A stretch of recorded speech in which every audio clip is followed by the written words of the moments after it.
manera, digamos, de evitar el cambio climático es dejar de emitir dióxido de carbono, ¿no? Eso, esencialmente, son los combustibles fósiles, o sea, petróleo, carbón y gas natural. Luego hay otras cosas más o menos, pero eso es como lo más grande, ¿no? O sea, lo más importante. Eso, el dióxido de carbono es un gas que es natural en la atmósfera, o sea, que no es contaminante en ese aspecto, no es tóxico, por así decirlo. Y el problema que hay es que, de hecho, si no hubiese dióxido de carbono y gases de efecto invernadero en la atmósfera de la Tierra, seríamos como Marte, ¿no? Haría mucho más frío y la vida sería imposible. Lo que pasa es cuando aumenta su concentración por encima de un determinado nivel, pues lo que ocurre es que se recalienta el planeta y como el sistema climático es muy complejo, va a empezar a pasar cosas muy raras. Por supuesto, la temperatura promedio de la Tierra aumenta, que cada vez hace más calor en promedio. Pero eso no implica que haga más calor todo el rato en todo el tiempo. Por ejemplo, fenómenos como Filomena o fenómenos como lo que pasó, no sé si os acordáis, una nevada que hubo hace 2 o 3 años, que se colapsó la A6 y quedó la gente atrapada ahí. Esos son fenómenos que se deben, aunque son fenómenos de frío en extremo, son fenómenos que parece, está bastante más claro que se deben al cambio climático porque se rompe, digamos, una cosa que se llama el vórtice polar y lo que ocurre es que de repente en Madrid tienes el clima de Islandia, ¿no? O sea, como que baja el frío de Islandia a Madrid, que es algo que antes no pasaba, ¿no? Y por eso, como es una especie de bajada temporal, luego vuelve a subir y vas a tener un clima como mediterráneo más caluroso, ¿no? O, por ejemplo, las las lluvias torrenciales, ¿no? Las lluvias torrenciales, cuanto más calor hace, más se evapora el agua y, por tanto, luego más agua cae. Podría pasar, digamos, por todos los fenómenos ambientales que hay, ¿no? Que en España, esencialmente, los más importantes serían las sequías, ¿no? Y los incendios. Eso es, España es el país de la Unión Europea más vulnerable al cambio climático. Es como la zona, todo el Mediterráneo en general va a ser la zona cero de la Unión Europea al cambio climático. Y lo que todo, digamos, si en el libro lo ponemos, en el libro, los 3 primeros capítulos del libro explicamos esto, como muy, digamos, directo, además lo pensamos así, como una especie de 3 primeros capítulos para acojonar a la gente. O sea, son capítulos que... ¿Qué va a pasar con los incendios? No, pues, incendios terribles, incendios como más nucleares, un verano eterno, sequías todo el rato. Bueno, pues esto es verdad, ¿no? O sea, en el libro no hemos exagerado nada en ese sentido. Y en España, digamos, los 3 grandes problemas serían incendios, sequías y las olas de calor, ¿no? Son, digamos, sequía en lo rural, las olas de calor en las ciudades, que ya cada verano siempre hay una ola de calor, que hay más o menos muertos y tal. Digamos que ese es como los problemas atmosféricos o climáticos, por así decirlo, ¿no? Pero el gran problema del cambio climático es que eso genera conflictos sociales, ¿no? Es decir, hay una idea muy, muy generalizada, como que el cambio climático lo que va a hacer es una especie de escenario Mad Max, ¿no? En poco tiempo. Eso no va a ocurrir. El cambio climático, digamos, no se espera ningún escenario de ese tipo. Waterworld, ¿no? Cuando vemos la subida al nivel del mar. La subida al nivel del mar que provoca el cambio climático pueden ser, no sé, 10, 20, 30 centímetros. Eso es gravísimo porque puede arrasar, digamos, todas las zonas costeras por las tormentas, pero no se va a inundar, digamos, Valencia o yo qué sé, ¿no? No a corto plazo, al menos. No vas a tener inundada Barcelona. Pero el gran problema, en mi opinión, del cambio climático son las consecuencias sociales que tienen esos fenómenos climáticos, ¿no? Por ejemplo, las sequías. La sequía simplemente puede ocurrir que una sequía que no sea, digamos, la gente no es que se muera de sed, por así decirlo, no llega a ese nivel, pero va a tener daños económicos sobre el campo, eso genera migraciones, eso genera, digamos, zonas, en el caso de España, por ejemplo, provocaría mayor abandono de la España vaciada, gente que va al rural, o zonas, por ejemplo, donde en Almería o Murcia o Valencia, donde cada vez es más caro cultivar las cosas, con lo cual hay más ruinas, etc. En otras zonas del mundo, por ejemplo, se cree que la guerra de Siria tiene una componente, la guerra civil de Siria tiene una componente climática muy fuerte, en el sentido de que antes de la guerra de Siria, que empezó en 2011, sufrieron la peor sequía en los últimos 800 años, toda la zona de Siria e Israel. Eso generó una especie, dentro de unas políticas del régimen de Assad, generó en quiebras muy fuertes de granjeros en la zona rural de Siria, se produce una migración a las ciudades, ¿no?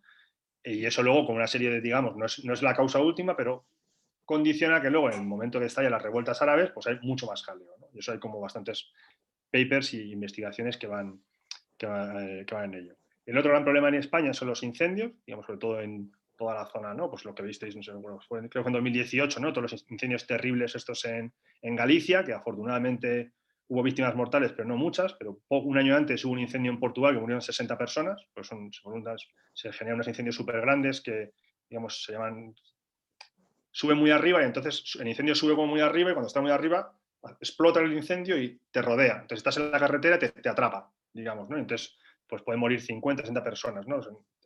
En las evacuaciones. Y el tercero, las olas de calor, que son especialmente graves en las ciudades.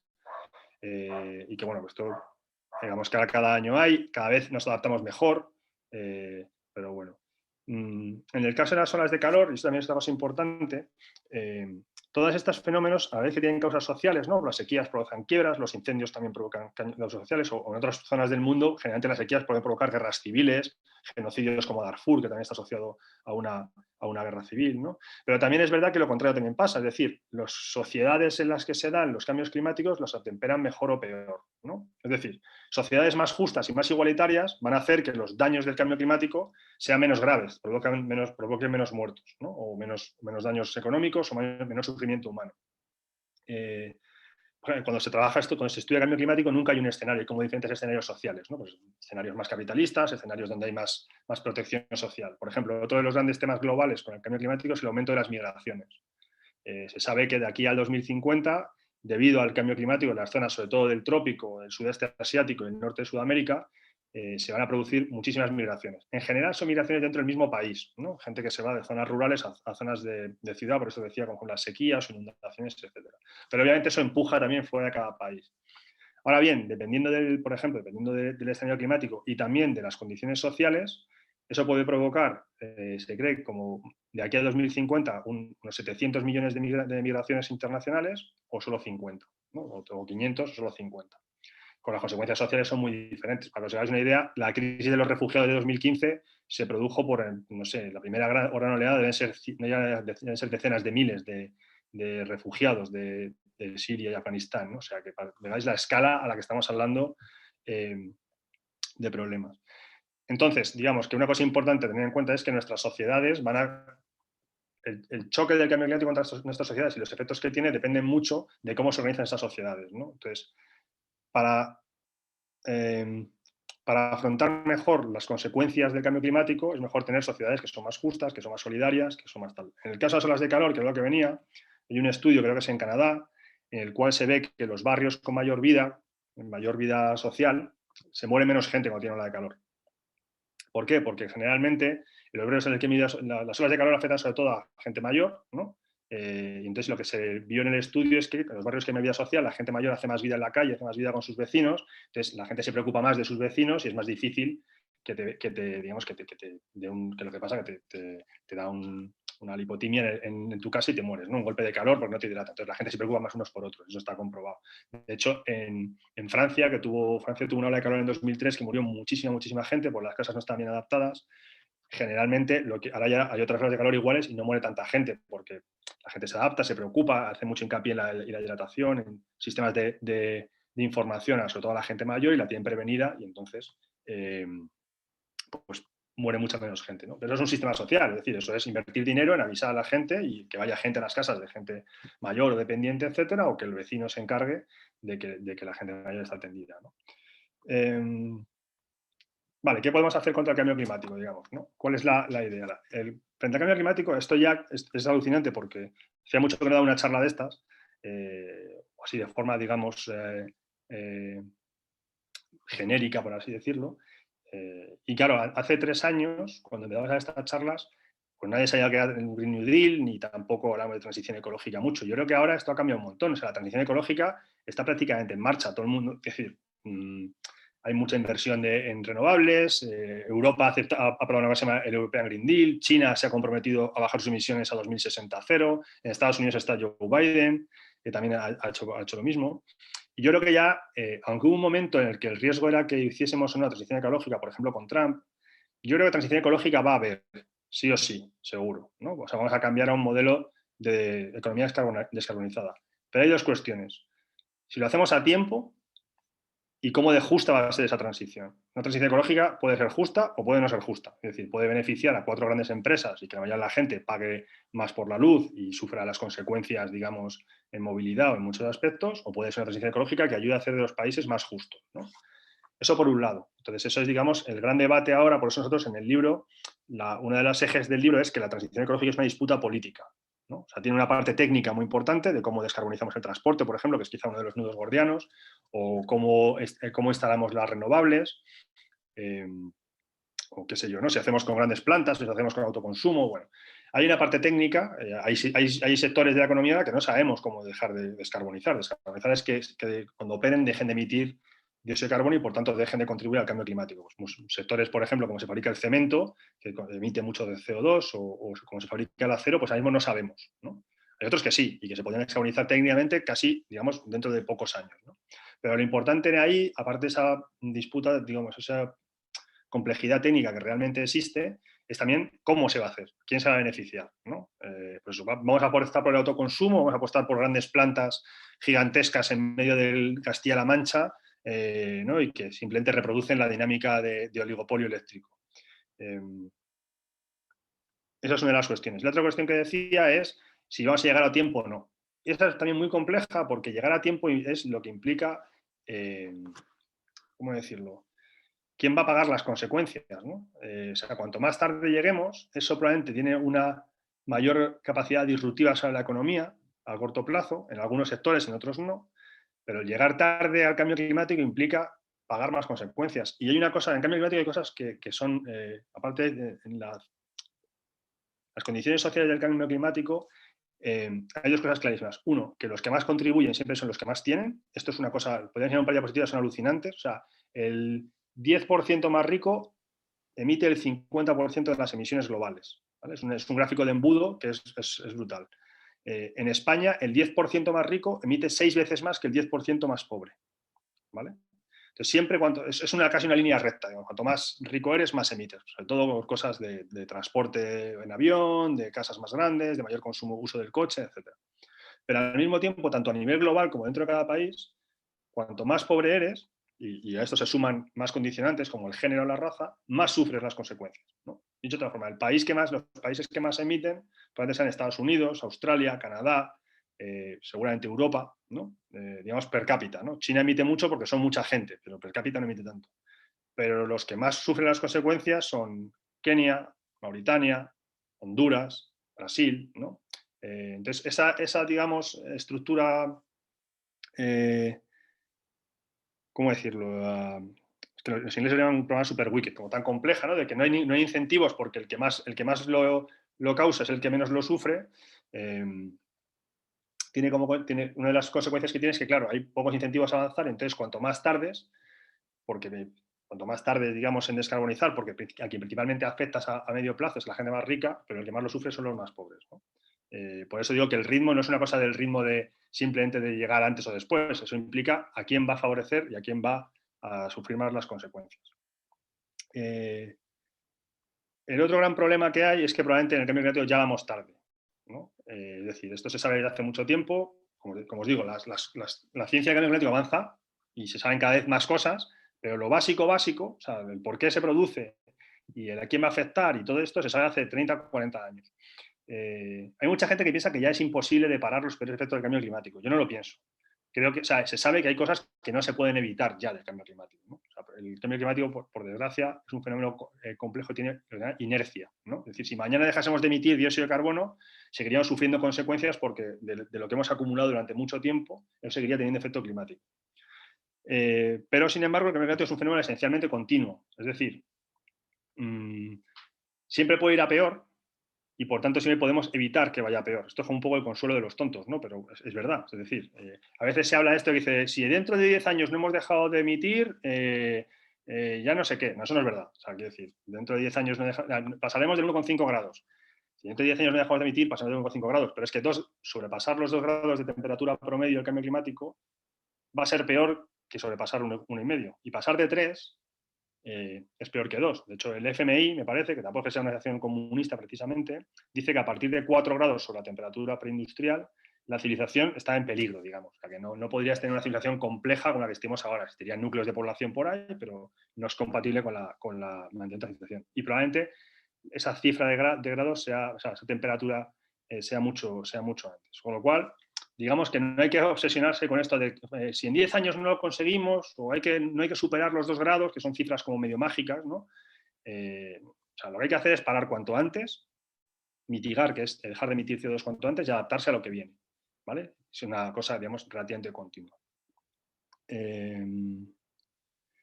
Vale, entonces, frente a esto, digamos, nosotros en esta idea de que ya hay muchas cosas que no podemos evitar, para mucha gente, digamos,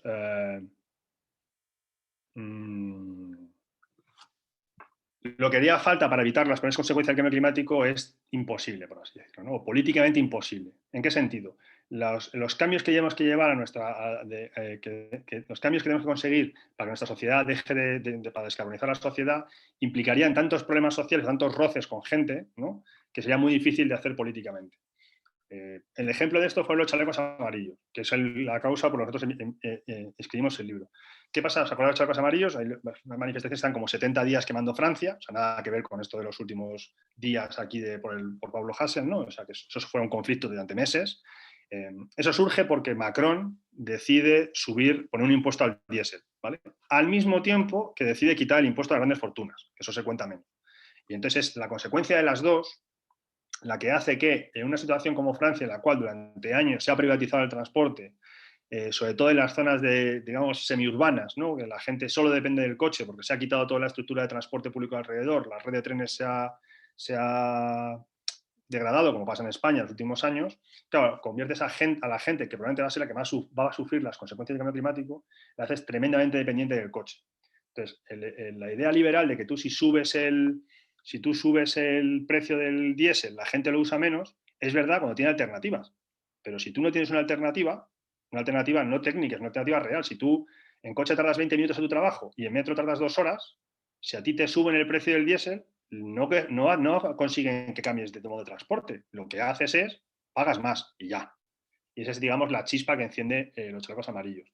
Esto para, digamos, las élites francesas y la gente le pareció una cosa como, ¿no? Fue como un shock, por ejemplo, ¿no? Como, joder, la gente se revela si estamos haciendo por su bien, ¿no? Y claro, es evidente, tú tienes que darle a la gente alternativas antes, ¿no? O tienes que hacerlo de una forma justa. Entonces, lo que, digamos, nosotros proponemos en el libro es lo que llamamos un Green New Deal, que luego sí que os explico de dónde viene, pero en realidad es una transición ecológica socialmente justa. Es decir, transición ecológica en la cual se beneficie fundamentalmente a las grandes mayorías. Esto es muy complejo de hacer, obviamente, ¿no? Hay que buscar, por ejemplo, el tema de los combustibles fósiles, el de la descarbonización del sistema de transporte, pues es compleja y hay que buscar alternativas, etcétera. Pero la forma que nosotros planteamos en el libro es que la única forma de hacer una transición ecológica es que sea con justicia social. Porque si no, no vas a conseguir hacerlo porque la gente no te va a apoyar, digamos, ¿no? Para eso, nosotros lo que propusimos, utilizamos el nombre de Green New Deal, esto es una americanada, por así decirlo, pero es que os puedo asegurar que Emilio y yo somos las dos personas de España que más hemos pensado en cómo se traduciría eso aquí y nos hemos rendido hace mucho tiempo. Hemos hecho entre 2 o 3 Green New Deals, hemos llamado cada uno de una forma, pues cuando hicimos Más Madrid al Plan V, cuando hicimos Más País le damos Acuerdo Verde, hicimos un libro y fuimos incapaces de poner un nombre, ¿no? Luego sí que entramos por qué, pero básicamente en Estados Unidos lo que implica es, porque la traducción de Green New Deal no es un acuerdo verde, sino es un New Deal verde.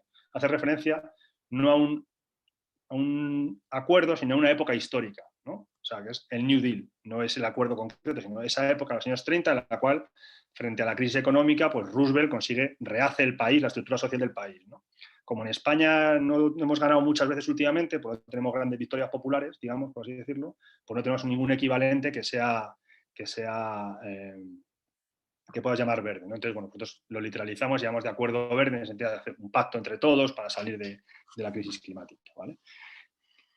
¿Qué implicaría un Green New Deal? Pues básicamente, ya voy acabando y entramos en las cosas que si no me empieza a liar. ¿Qué implicaría un Green New Deal? Pues esencialmente hacer una política ecologista de mayorías en la cual técnicamente lo más importante es descarbonizar el sistema eléctrico, ¿no? O sea, descarbonizar el sistema energético en realidad. Lo que pasa es que la gran mayoría, o sea, solo el 20%, yo cuando lo vi me sorprendió, solo el 20, el 30% de la energía total que consumimos es eléctrica, ¿no? O sea, el resto, la mayoría es los coches, etcétera, autobuses, aviones, eso se hace en forma, digamos, directa de combustibles fósiles. Entonces, descarbonizar el sistema energético pasa por, uno, que toda la energía eléctrica se produzca de forma renovable y que todo lo que consumimos ahora como combustibles fósiles se electrifique, sean los coches, las calderas, el gas natural, todas las casas, ¿no? Luego, esos son dos retos técnicos importantes. Ese es muy complicado y es el menos complicado. A día de hoy el más complicado es el del transporte, digamos, ¿no? Con el tema del coche eléctrico y ahí apostar por el transporte público y tal, ¿no? Que en el transporte, además tenemos aquí un experto que lo estoy viendo, que luego nos puede contar, ahí el tema el jaleo es, nunca va a ser separado el transporte del urbanismo, ¿no? O la geografía, ¿no? O sea, por ejemplo, cómo son las ciudades y cómo es nuestro país. Ese es el gran jaleo, la electrificación del transporte, de la movilidad. Y luego también tienes que cambiar más cosas, como el sistema de producción de alimentos. La producción de alimentos y nuestras dietas en el mundo occidental son tremendamente contaminantes. De hecho, la acción individual, quitando, a no ser que cojas el coche todos los días por temas laborales o cosas así, que eso es otro tema, ¿no? Pero la acción individual que tiene más efecto y menor coste es consumir menos carne. Eso está bastante estudiado entre la gente, ¿no? O sea, obviamente, si tú coges un avión todos los días, lo mejor es no coger aviones. Pero digamos, por las restricciones que suele tener la gente cuando coge el coche, suele ser por motivos laborales, por tener que ir a cosas que no puede dejar de hacer, ¿no?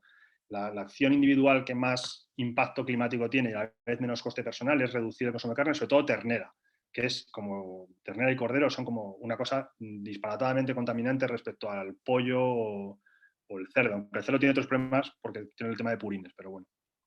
Entonces, nuestro sistema ahora mismo agroalimentario es una cosa que convierte petróleo en comida, ¿no? O sea, todos los fertilizantes, la maquinaria, etc. Eso hay que descarbonizarlo también. Y generalmente esto tenemos que ir, eso es un consenso bastante importante, que tenemos que ir hacia dietas con menor contenido en carne. En España se come mucha, bueno, en España no es de los peores sitios, en Estados Unidos es una locura, pero en España se come muchísima carne, se come más de la que necesitamos, es insalubre, de hecho, la cantidad, todos los informes dicen que comemos carne que es a niveles insanos, ¿no? Si comer menos carne es más saludable, y eso es otra de las grandes cuestiones. No entro en temas morales de veganismo, sí, veganismo no, yo no soy vegano, intento comer menos carne, pero no soy vegano, pero ese tema, digamos, es importante.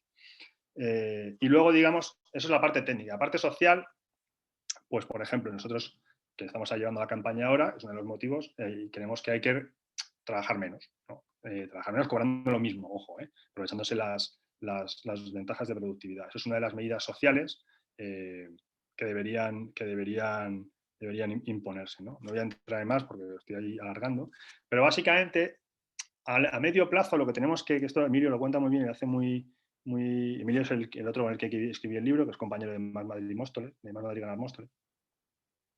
El gran reto, digamos, a medio plazo es conseguir que las formas en las que nosotros pensamos que son vidas buenas sean vidas sostenibles. O sea, la vida que llamamos actualmente nosotros como occidental, etcétera, eso ampliado a toda la población mundial, nos cargamos el planeta en nada, ¿no? O sea, vamos, eso es así, no hay para todos, ¿no? Hay unos límites físicos del planeta en términos de materiales, en términos de contaminación, en términos de lo que se puede cultivar y lo que no, y eso es impepinable. Entonces, debemos, todos los países, eso es la justicia climática, claro, es a nivel nacional, los ricos de España tendrán que reducir mucho menos que las rentas más bajas de España, pero España tendrá que reducir más que otros países que solamente tengan que desarrollarse, ¿no? Pero dicho esto, digamos, el gran reto es, y es una cuestión muy interesante, es cómo generamos horizontes de deseo de lo que consideramos que es vivir bien, ¿no? Que no implican cargarse el planeta, ¿no? Entonces ahí es como necesitamos pensar o generar como el deseo de vidas más lentas, vidas más sencillas, ¿no? Vidas en las cuales la riqueza es menos, digamos, cuántas cosas tienes y seguramente cuánto tiempo libre más tienes o cuánto más tiempo puedes estar con los amigos, con la familia, ¿no? Esto en realidad son dos tipos, o sea, no es, mucha gente lo plantea como ser más pobres, no es verdad, ¿no? O sea, es otro tipo de riqueza, ¿no? Y esa es como una gran pelea ideológica a medio plazo. O sea, a corto plazo es descarbonizar, poner renovables, favorecer el transporte público, rehacer la estructura de ferrocarriles de este país para que no vaya todo por carretera, etcétera, etcétera. Pero a largo plazo, para que esto funcione, digamos que el patrón de vida buena no puede ser trabajo 12 horas al día todos los días para que luego el fin de semana poder un vuelo a Londres, ¿no? Eso es una cosa que es insostenible mentalmente, socialmente y ecológicamente. Por eso nosotros hacemos tanto hincapié en esto de las 32 horas o los 4 días por semana, en esa idea de que no solo es una medida, digamos, para las empresas y también buena para la salud y buena para la conciliación, es una medida que es buena para el cambio climático, no solo porque reduce los desplazamientos en 4 días, sino porque además está bastante comprobado que cuando la gente tiene más tiempo libre, generalmente contamina menos. O sea, cuando la gente va más pillada de tiempo, recurre a actividades más contaminantes, que puede ser desde la comida precocinada, que contamina más que la comida fresca, digamos, ¿no? Hacértelo tú, pues yo qué sé, ¿sabes? Comprar por Amazon, en vez de ir a ser pequeño comercio lo pides todo online, ese tipo de cosas, ¿no? Y también, por supuesto, que digamos, tener más tiempo libre, porque en general las actividades de tiempo libre, actividades culturales, el ocio cultural, el ocio relacional, todo eso contamina mucho menos que, digamos, pues, otro tipo de actividades, ¿no? Es un ejemplo porque muchas veces, y acabo, cuando pensamos en la descarbonización, hay una, digamos, es un debate que hacemos en el libro, pero vamos, hay una parte de la gente piensa solo en cosas técnicas, ¿no? Como que la descarbonización sería cambiar el coche de diésel por el coche eléctrico y cambiar las centrales de gas por centrales de fotovoltaicas o eólicas, ¿no? Y que todo seguiría siendo igual, pero básicamente sería todo eléctrico o que sería todo, o que lo que sea que produce electricidad al fondo del cable es una cosa que no echa humo, ¿no? Y no es verdad, eso es muy complicado, que simplemente ese cambio técnico nos permite evitar el cambio climático. Hace falta cambios sociales profundos, ¿no? Entonces, eso puede ir tanto desde la jornada de 32 horas como, por ejemplo, la idea de las ciudades de 15 minutos, ¿no? O sea, que la gente no trabaje a 2 horas de su casa, que eso es una cosa que está hecha porque en realidad nosotros podemos trabajar a 2 horas de casa porque tenemos coches, digamos, y coches, digamos, que son asequibles para una gran mayoría de la población, no para todo el mundo. Si no, eso, en las charlas que dan los de Nación Rotonda cuentan que tienes una cosa, la paradoja de Gibbons, que es cuando las cosas son más eficaces, lo que haces es consumes más, ¿no? Entonces, esto en caso del transporte es, cuando más distancia puedes recorrer en menos tiempo, la gente no gasta menos tiempo en transporte, sino que la ciudad se hace más grande, ¿no? O sea, es decir, yo tengo imaginas, creo que es una hora, me parece, ¿no? Tienes una hora de transporte. Si vas andando, la ciudad es una hora andando, ¿no? Si tengo un coche que va a 40 kilómetros por hora, pues la ciudad se hace de 20 kilómetros por así. Y si tengo un coche más rápido, pues la ciudad se hace aún más grande, ¿no? Con lo cual, al final, siempre estás una hora en transporte a tu trabajo, ¿no? Lo que pasa es que antes ibas más cerca y ahora vas más lejos. Mira, aquí nos lo dicen. Me ha chivado. 30 minutos por desplazamiento, eso es, mira. Pues esa es la historia, ¿no? Entonces, digamos que lo que necesitamos es cambiar esos patrones urbanos para que tener, pues eso, que más o menos puedas currar una distancia razonable, ¿no? Y eso también implica pues cambios en los patrones y no tener los patrones de desplazamiento y no tener que utilizar el coche o el transporte público, etc., ¿no? Nos contamina pues la bici y el coche. Con esto lo que quería decir, y acabo de verdad, es que no, o sea, no se me penséis que la transición ecológica es una cosa esencialmente técnica, que lo es, pero tiene muchísimo de cambio social. Por ejemplo, reorganizar todo el sistema de cuidados.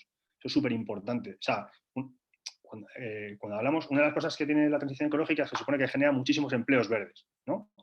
Va a generar mucho empleo verde. Generalmente cuando yo digo esto, la gente piensa en gente poniendo paneles solares en tejados. Y es verdad, ¿no? O una reindustrialización verde donde se producen las cosas aquí y no tienes que traerte las cosas de China, que son 2.000 kilómetros en un barco que contamina. Pero hay otro tipo de empleo verde que son los empleos que se dedican en cuidados, en cultura, o sea, actividades que no son contaminantes y que generan calidad de vida. La sanidad, la educación, los cuidados de mayores, etcétera, ¿no? Y todo eso, es decir, nosotros decidimos, entre comillas, como sociedad, tener una estructura productiva de ese estilo, que eso cuesta dinero, entonces te dedicas a tener, es una sociedad menos contaminante, porque en vez de producir, digamos, cosas que contaminan y que cuando las produces las contaminas, pues tienes una riqueza que se basa en que, mira, si la educación es más barata, tienes una sanidad de calidad, buena, sin estar saturada. Cuando seas mayor, tienes una residencia seguro para ti, ¿no? Puesto una residencia pública, qué sé yo, ¿no? Tienes cultura cerca de tu casa y no masificada, ¿no? O sea, una cultura descentralizada que llega a todos los barrios, a todos los pueblos. Todo ese tipo de cosas son actividades productivas económicas que contaminan relativamente poco, ¿no? Comparado con, qué sé yo, una fábrica de alguna cosa que no necesitemos, ¿no? Entonces, ese tipo de cambios también se puede hacer. Y ya sí que, lo juro, lo dejo aquí y entramos en las preguntas, que si no me lío. Perdona.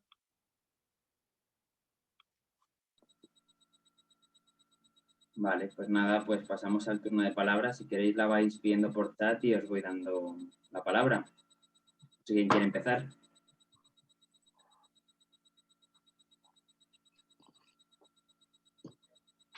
Venga, valientes. Venga, pues te la hago yo si no se anima nadie. Ya espera, que no me ha dado tiempo. Ah, vale, Mariano, venga, pues vas tú entonces. Buenas tardes a todos. No pongo mi cara porque no me funciona la cámara. Pero vamos, os conozco a algunos de vosotros y creo que a mí me conocéis a alguno también. Yo he empezado ahora a dejar de pensar en cambio climático y he empezado a pensar en que hay otros muchos factores que realmente nos están cambiando la vida. La verdad es que es muy obvio que ahora, por ejemplo, esta pandemia, pues nos ha cambiado la vida como no nos podíamos ni imaginar antes de que lleguen la hecatombe climática, ¿no? O sea que quizá ni siquiera vamos a llegar a esa hecatombe, en la que el clima no nos permita vivir, porque realmente hay tantos factores que hemos degradado en la vida que quizá eso, quizá no hay que pensar en 20 o 30 años, sino pensar en algo mucho más próximo. Por ejemplo, la pérdida de biodiversidad. Sabéis que se está hablando mucho de el origen de la pandemia y que tiene mucho que ver con la pérdida de biodiversidad. Perdona que me trabo un poco.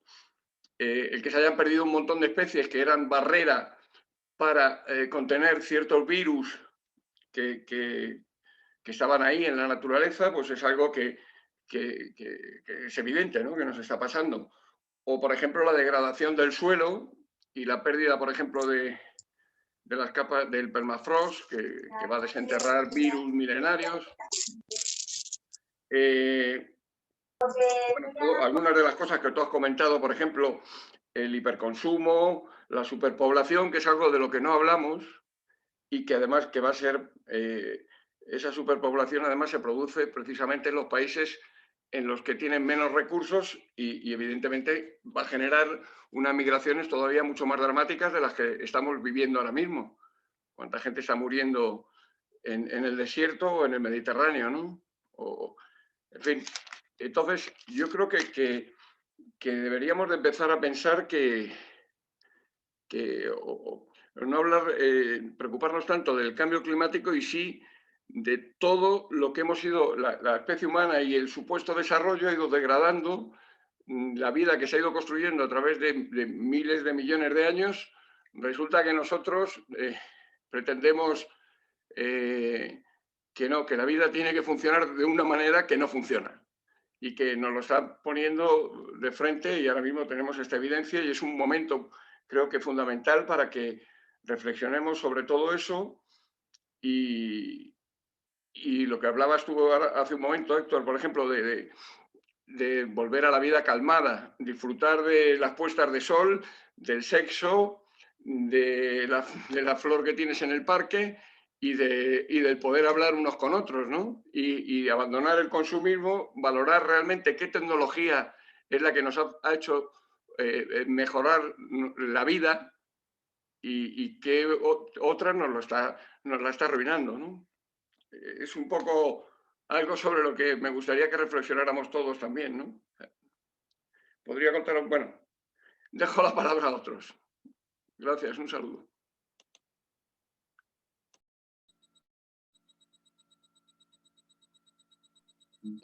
Sí, o sea, yo claro, estoy de acuerdo con lo que has dicho. Creo que, o sea, que sobre todo lo que he dicho quería comentar dos cosas.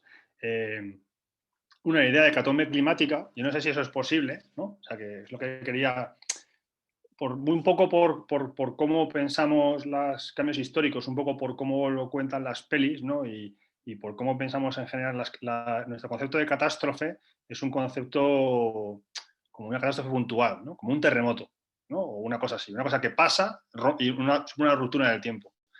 Eso en el cambio climático no va a ocurrir, nunca va a pasar eso. Digamos, nunca va a haber un momento clave, ¿no? Puede haber un momento, digamos, que sea muy llamativo, ¿no? Yo qué sé, un ciclón que arrasa una ciudad importante o algo así, ¿no? Una inundación muy fuerte.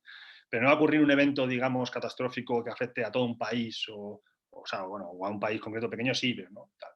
Entonces no ocurre una catástrofe. O sea, por eso es como al principio de la pandemia se comparaba mucho, o los ecologistas, cierta parte del ecologismo intentó comparar mucho el cambio climático con el coronavirus. Y es cierto que tienen causas parecidas, es cierto que el origen de las pandemias y los fenómenos de zoonosis están muy asociados a pérdidas de diversidad biológica, etcétera, pero su desarrollo social es muy diferente, ¿no? O sea, el coronavirus es una cosa que nos obligó a parar, a frenar, obviamente, y el cambio climático eso no va a ocurrir, no va a tener ese ese efecto, ¿no? Entonces, el concepto de hecatombe climática, el sentido de hecatombe de una cosa como una ruptura, no va a ocurrir, pues no es así como se plantea, es como una enfermedad degenerativa, que poco a poco te van costando más hacer las cosas, ¿no? Y entonces antes gastabas, yo qué sé, 100 millones para arreglar carreteras y ahora tienes que gastar 200, porque se degrada mucho más rápido, ¿no? Y eso es como una cosa que va generando como pues cosas que van costando cada vez más, tanto en términos económicos como en términos sociales, como en términos de otro tipo. La otra cosa que quería comentar, que tienes mucha razón, que no lo he dicho, es lo de la biodiversidad. En realidad el cambio climático no es el único problema ecológico que hay, ¿no? En el libro lo comentamos, en realidad en el libro llamamos un politraumatismo ecológico, ¿no?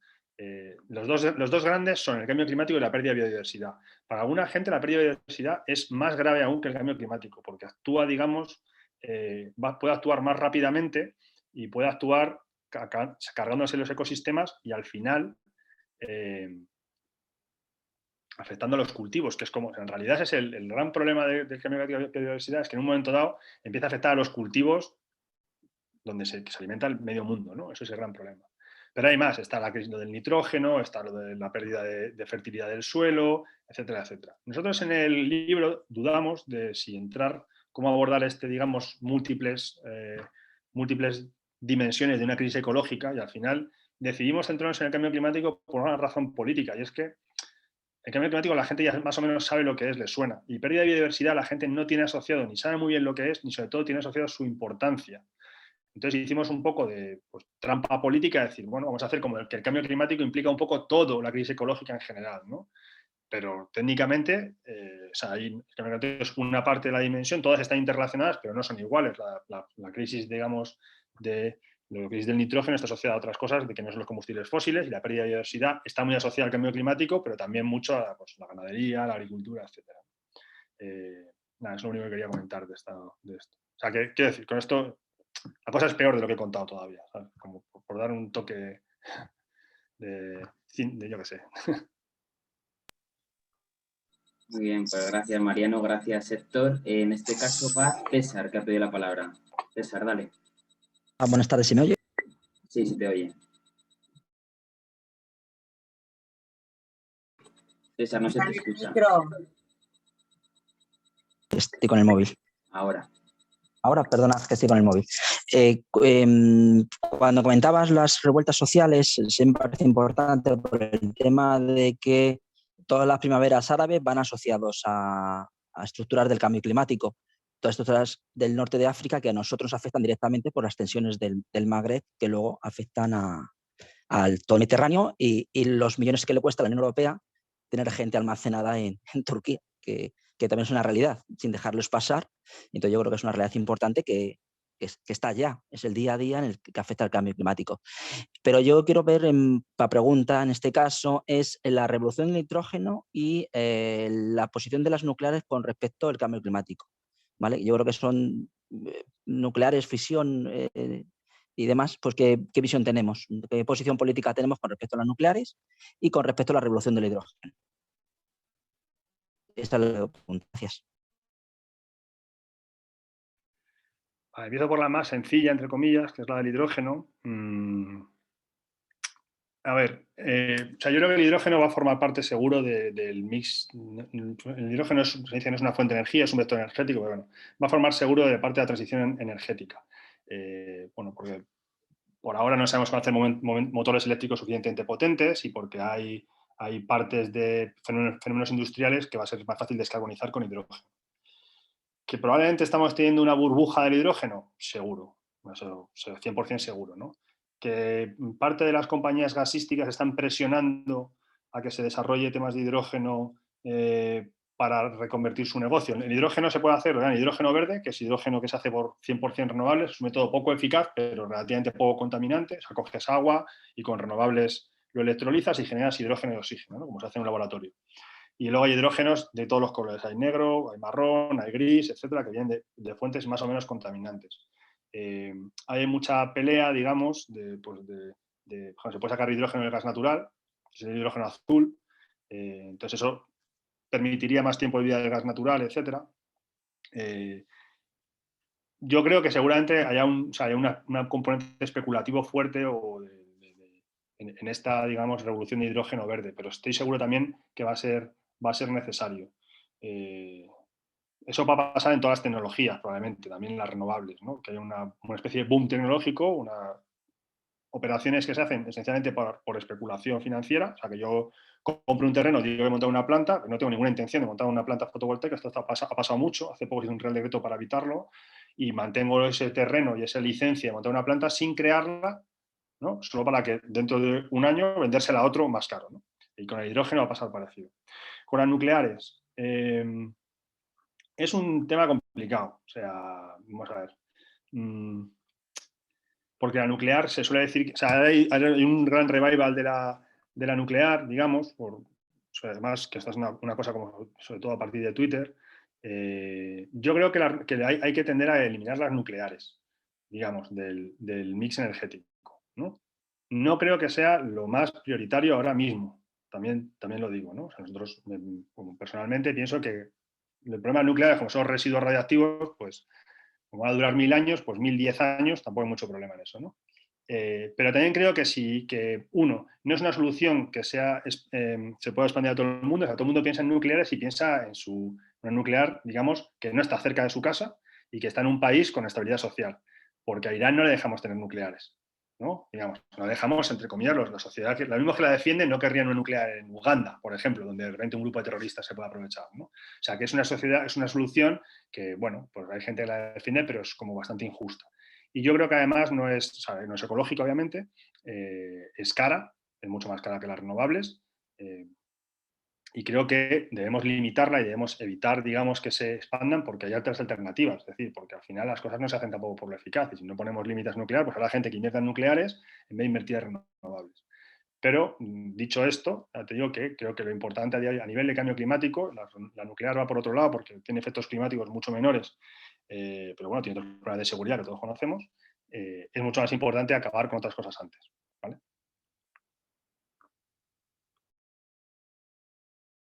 Vale, gracias, César. Ahora va María Ángeles. Sí, hola, buenas tardes. A ver, Héctor, yo fíjate que todo lo que has contado es cierto, pero sí que es verdad que yo creo que es mucho más grave de lo que has contado. Pero bueno, de todas maneras, os agradezco que hayáis entrado en este tema.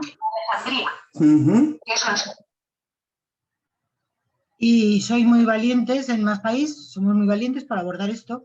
Pero, a ver, el problema del cambio de la política, de una política de transformación ecológica, yo no lo veo nada sencillo. Mira, las jornadas que estamos hablando ahora de las 32 horas, el vivir cerca del trabajo, el dedicar más tiempo a los cuidados y al consumo de proximidad, todas esas cosas, digamos que son la parte suave de las medidas que se pueden tomar. La parte suave que puede afectar al ciudadano y que el ciudadano puede aceptar. Yo donde tengo mucha inquietud es en que la mayoría de la gente no va a estar dispuesta a aceptar las condiciones que digamos que una vida más ecológica trae consigo. Yo estoy dispuesta bueno, yo no porque ya estoy jubilada, pero si trabajara sería feliz con trabajar solamente 4 días, con vivir cerca de mi trabajo, etcétera. Pero, a ver, la gente que come carne, ¿tú crees que va a dejar de comer carne? El que se compra un iPad o un teléfono cada 2 o 3 meses, ¿tú crees que lo va a dejar de hacer? Es decir, el consumo absolutamente irracional que tenemos, que arrasa con los ecosistemas, que está levantando cada vez más, destruyendo bosques, las urbanizaciones descontroladas, que son otra causa de las zoonosis, porque claro, se van ocupando zonas que antes no estaban ocupadas por el hombre. Es que yo creo que la especie humana y el español humano es que no va a renunciar a eso. Yo ahí soy muy pesimista. Es decir, que hay condiciones, digamos que habéis empezado, en Más País habéis empezado o hemos empezado por las cosas agradables y que la gente te puede decir, vale, ok, de acuerdo, sanidad pública, unas residencias para mayores adecuadas, etcétera. Pero es que la gente no va a aceptar el no poderse ir un fin de semana a Londres o el no coger un vuelo barato de EasyJet o de lo que sea porque le han ofrecido irse a Noruega por 50 euros. Es que eso, a ver, ahí hace falta una educación de fondo y hace falta tener una conciencia no solamente ecológica, sino yo no sé, es que casi diría europea, es que estoy ahora un poco traumatizada por todo lo que está pasando en España y sobre todo en Madrid, ¿no? Entonces, yo creo que es que no somos ni europeos siquiera. Es que necesitamos, aquí en España creo que necesitamos dar un paso de gigante, a pesar de que tenemos a nuestro favor el clima, que permite una mayor socialización y una mayor, digamos, que compartir los problemas en común, etcétera. Yo creo, perdona, es mi opinión, yo creo que la mayoría de la gente no aceptaría estas medidas. Y fíjate, lo lamento decir, pero sobre todo la gente joven, que están encarrilados por un consumo, pues por un consumo incontrolado, a pesar de que la mayoría no se lo pueden permitir. Pero bueno, ahí están las marcas, ahí está el Amazon, ahí está la oferta continua de ropa, de móviles, de cosas que hay que sustituir rápidamente. Y cada vez la ropa es de peor calidad para que dure menos y luego esa ropa cuando no se ha vendido en la temporada se quema. Es decir, que yo eso no lo sabía, pero me enteré hace poco, ¿no? La industria de la ropa es de las más contaminantes porque genera muchísimo CO2 cuando se quema. Se queman todas las temporadas cientos de miles de kilos de ropa. Entonces, yo no sé eso cómo lo vais a abordar o cómo lo vamos a abordar, porque a mí me parece que hace falta una transformación mental, ideológica brutal, que no sé cómo la vais a empezar a abordar.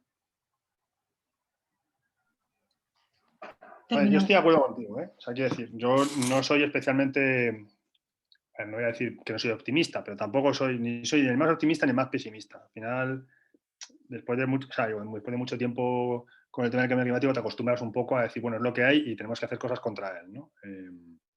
Yo siempre lo cuento en las charlas. Yo empecé a leer sobre el cambio climático en 2014, estuve 6 meses leyendo y dejé de leer, porque me daba ansiedad, porque tenía una hija pequeña y entonces me agobiaba leyendo las cosas.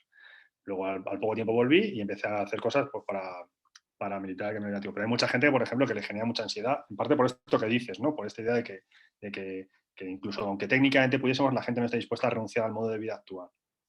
Yo creo que eso depende mucho de cómo se haga y de en qué ritmo se haga. Todo el libro nuestro pivota esa contradicción, ¿no? Esa idea de que los cambios que tendríamos que hacer tenían que ser tan bruscos y tan rápidos que nadie los va a aceptar voluntariamente, ¿no? Pero al mismo tiempo, digamos, podemos buscar formas a través de políticas públicas, a través de cambios culturales, que consigan que eso digamos, se consiga hacer. De hecho, en el libro lo hacemos varias veces, que hay una frase de Jorge Riesman que dice: lo ecológicamente necesario es políticamente imposible, que es un poco lo que tú estabas diciendo, ¿no? O sea, lo que tenemos que hacer ecológicamente, políticamente se puede. Nuestro libro es un casi todo el rato. Es como lo ecológicamente necesario es casi, políticamente casi imposible, pero se puede hacer. No está todo perdido. Incluso, aunque pueda ser un poco pesimistas, ¿no? ¿Por qué? Yo creo que hay varias cosas que juegan a favor. La primera es que los fenómenos sociales tienen una cosa que es se alimentan a sí mismos, ¿no? O sea, de repente los cambios sociales a veces ocurren extremadamente rápidos, ¿no? O sea, como porque el cambio social cultural me refiero, ¿no? Y yo le pongo dos ejemplos. Uno, por ejemplo, uno que ponía siempre es el avance espectacular que tuvo el feminismo después de aquel 8 de marzo gigantesco, ¿no? O sea, que muchas cosas cambiaron, muchas cosas no cambiaron, ¿no? Pero yo recuerdo que 3 meses antes un político podía salir y decir que no era feminista, un político de Ciudadanos concretamente se lo leí decir, y 2 días después de esa manilla del 8M, creo que fue 2016-17, era imposible decir eso, ¿no? Y eso en 2 años, lo que avanza el feminismo, y es una lucha que lleva, o sea, vamos, 100 años, 200 años de feminismo, ¿no? Pero ese cambio tan brutal en poco tiempo y que de repente, ¿no?, deja muchas cosas sin tocar, pero a veces avanza mucho. Esas cosas se pueden producir también. A nosotros nos pasó en el cambio climático. Nosotros el 8 de septiembre de 2018 hicimos una mani en Madrid por una cumbre internacional y fuimos 2.000 personas. En realidad fuimos 1.000. Dijimos 2.000 porque siempre multiplicas por varios, ¿no?, cuando haces las manifestaciones, pero en realidad, si les contamos, éramos 1.000. Era peor porque la gente con la que montábamos la mani, compañeros que llevan mucho tiempo activistas ecologistas, no querían hacer manifestación porque pensaban que no iban a ir ni 100. Entonces dijeron, no, hacemos una performance y tal, hacemos una concentración en una plaza, en un sitio, hacemos algo así y tal, nosotros solos. Y en el colectivo que estaba yo entonces nos empeñamos que hacemos mani, y efectivamente fuimos 1.000. Un año después salieron 600.000 personas a la calle por el mismo tema, por lo de Greta, ¿no? Entonces, efectivamente mucha de esa gente sale sin darse cuenta de los cambios que implicaría el cambio climático, pero seguramente hay mucha más gente que está dispuesta a hacer más sacrificios que antes, ¿no? El ejemplo que yo suelo poner en esto es el tabaco, ¿no? cuando pues, se hizo la ley antitabaco parecía que tiene muchas cosas que no son comparables, pero cuando se hizo la ley antitabaco, o sea, la tasa de la gente cada vez fuma menos, digamos, ¿no? En España. Cuando fue la ley antitabaco, todo el mundo parecía que eso iba a ser como, bueno, una catástrofe. Y la gente puso ley antitabaco y se dejó de fumar en los bares y ahora la mayoría de la gente no querría que se fumase en los bares otra vez. Incluso los fumadores, incluso muchos fumadores, ¿no? ¿Cómo se hace cómo se consiguió un poco reducir las tasas de tabaquismo? Pues subes el precio del tabaco, prohíbes fumar en ciertas partes, haces campañas. O sea, el tabaco es un buen ejemplo porque todo el mundo sabe que el tabaco mata. O sea, no hay nadie en este país que no sepa que el tabaco provoca cáncer. Eso no implica que la gente no fume. O sea, la gente que fuma, y yo he fumado durante mucho tiempo sabiendo que te provoca cáncer, no dejas de fumar por eso. Con el cambio climático pasa igual. Tú puedes saber que el cambio climático va a ser una tragedia y que va a provocar mucho sufrimiento y que va a cambiar eso, y no tienes por qué dejar de hacer cosas que son contaminantes en tu día a día, porque es un coste grande a corto plazo para un beneficio indeterminado a largo, ¿no? Ese es el peor de los ejemplos de cambio social, que es el tabaco. Yo sé que en 20 años no voy a tener cáncer, pero el mono que voy a tener mañana, ¿quién me lo soluciona a mí? Entonces, esto, a nivel del cambio climático es un poco igual. ¿Cómo se hace esto? Pues con una combinación de políticas que van desde, primero, dar alternativas, ¿no? Como son las terapias, el tratamiento, el libro aquel de cómo dejar de fumar que se en su día. Subir el precio de determinadas cosas para que haya gente que lo deje por eso. Prohibir fumar primero en los trabajos, luego en los sitios públicos, ¿no? Y poco a poco vas generando una cosa que la gente pues, va dejando de fumar, ¿no? Y hay mucha gente que lo va asumiendo y, bueno, por supuesto, siempre hay gente que se niega hasta el final, ¿no? Pero el cambio climático es un poco igual, yo creo. Haces muchas políticas a la vez, algunas son mejoras, otras son ligeros empeoramientos, etcétera, etcétera. Os pondré un ejemplo perverso y es la degradación de la sanidad pública. La sanidad pública se ha degradado en muchos últimos años y ha habido movilizaciones en contra, pero seguimos, no decir, o sea, eso no las ha frenado mucho, ¿no? O partes sí, partes no. La degradación general, digamos, del mercado de trabajo, ¿no? O sea, que la gente va a peor en muchas cosas y, digamos, al final, si lo hacen poco a poco, se va asumiendo. En el caso del cambio climático no es ir a peor, es un cambio. Hay cosas que dejas de hacer y cosas que ganas. Y con las mismas, digamos, la combinación de políticas públicas, pues puedes conseguirlo. Obviamente, lo que tienes que evitar son los escenarios tipo chalecos amarillos, en los cuales tú, pues eso, haces cosas que son manifiestamente, primero, perjudiciales, ¿no? En un sentido, y aparte, injustas. Por ejemplo, cuando hay una tragedia, y cuando hay una tragedia o se pide un esfuerzo colectivo muy grande, generalmente cuando es un esfuerzo colectivo justo, la gente está dispuesta a hacerlo mucho más, ¿no? Por ejemplo, las guerras. Las guerras la gente se va a matar por una cosa que es más o menos indeterminada, que puedes sentirla como propia y tal. Cuando en las guerras los ricos se libraban, ¿no? Porque podías pagarte o no te islaban, eso genera muchos problemas, ¿no? Porque cuando la gente tiene la sensación de esa sensación de injusticia, por ejemplo, si tú dices, si tú conviertes que las actividades contaminantes solo dependan del precio, por ejemplo, de tal forma que si tú eres pobre no puedes contaminar, eso puede ser coger un avión, pero si eres rico sí, eso va a generar mucho más problemas a que si tú haces un mecanismo en el cual, bueno, vamos a dejar de contaminar, pero más o menos todos por igual. Yo creo que con esos factores se puede hacer esa transición. No digo que pueda, y por supuesto, como mencionáis en el chat, la educación ambiental, que la educación ambiental no es una cosa, se debe hacer especialmente en los colegios y en los ámbitos educativos, pero no solo. O sea, cuando hablas con la gente de educación ambiental, siempre te dice que es una cosa que tiene que ser para la gente de 40, 50, 60 tiene que tener espacios y mecanismos y medios para educarse ambientalmente. Entonces, aun cierto que no es una tarea sencilla, yo creo que poco a poco se puede ir haciendo. Pero vamos, claro, si no, no estaría aquí haciendo. Bueno, gracias por aportar un poco de optimismo. Gracias, María Ángeles, por la pregunta. Va José Luis. José Luis, dale. Un segundo, José Luis, que no te escuchamos. A ver, acepta ahora. Te debe salir la pantalla que te solicita el audio. Ahora. Sí, que a mí el libro me ha gustado por una historia. Fundamentalmente, yendo a muchas charlas con ecologistas, hay charlas que son tremendas, es decir, que son de un catastrofismo de la leche. Que sales, vamos, yo en alguna charla ha salido gente llorando del panorama que se nos dibujaba. Entonces, a esos niveles, También el libro me parece interesante porque es gradual, pues se nos dice que esto no va a ser de hoy para mañana, sino que son procesos graduales y yo creo que a esos niveles es muy interesante su lectura. Luego, yo en el tema de la ecología veo que nos movemos en tres vectores. Por una parte está el cambio climático, por otra parte está la pérdida de la biodiversidad y por otra parte está el tema de los límites del planeta. Y por tanto, tenemos unos límites de crecimiento, cosa que choca pues, con todos los economistas keynesianos, con todos los economistas marxistas, y entonces ahí es donde tenemos que fundamentalmente ver hacia dónde podemos avanzar.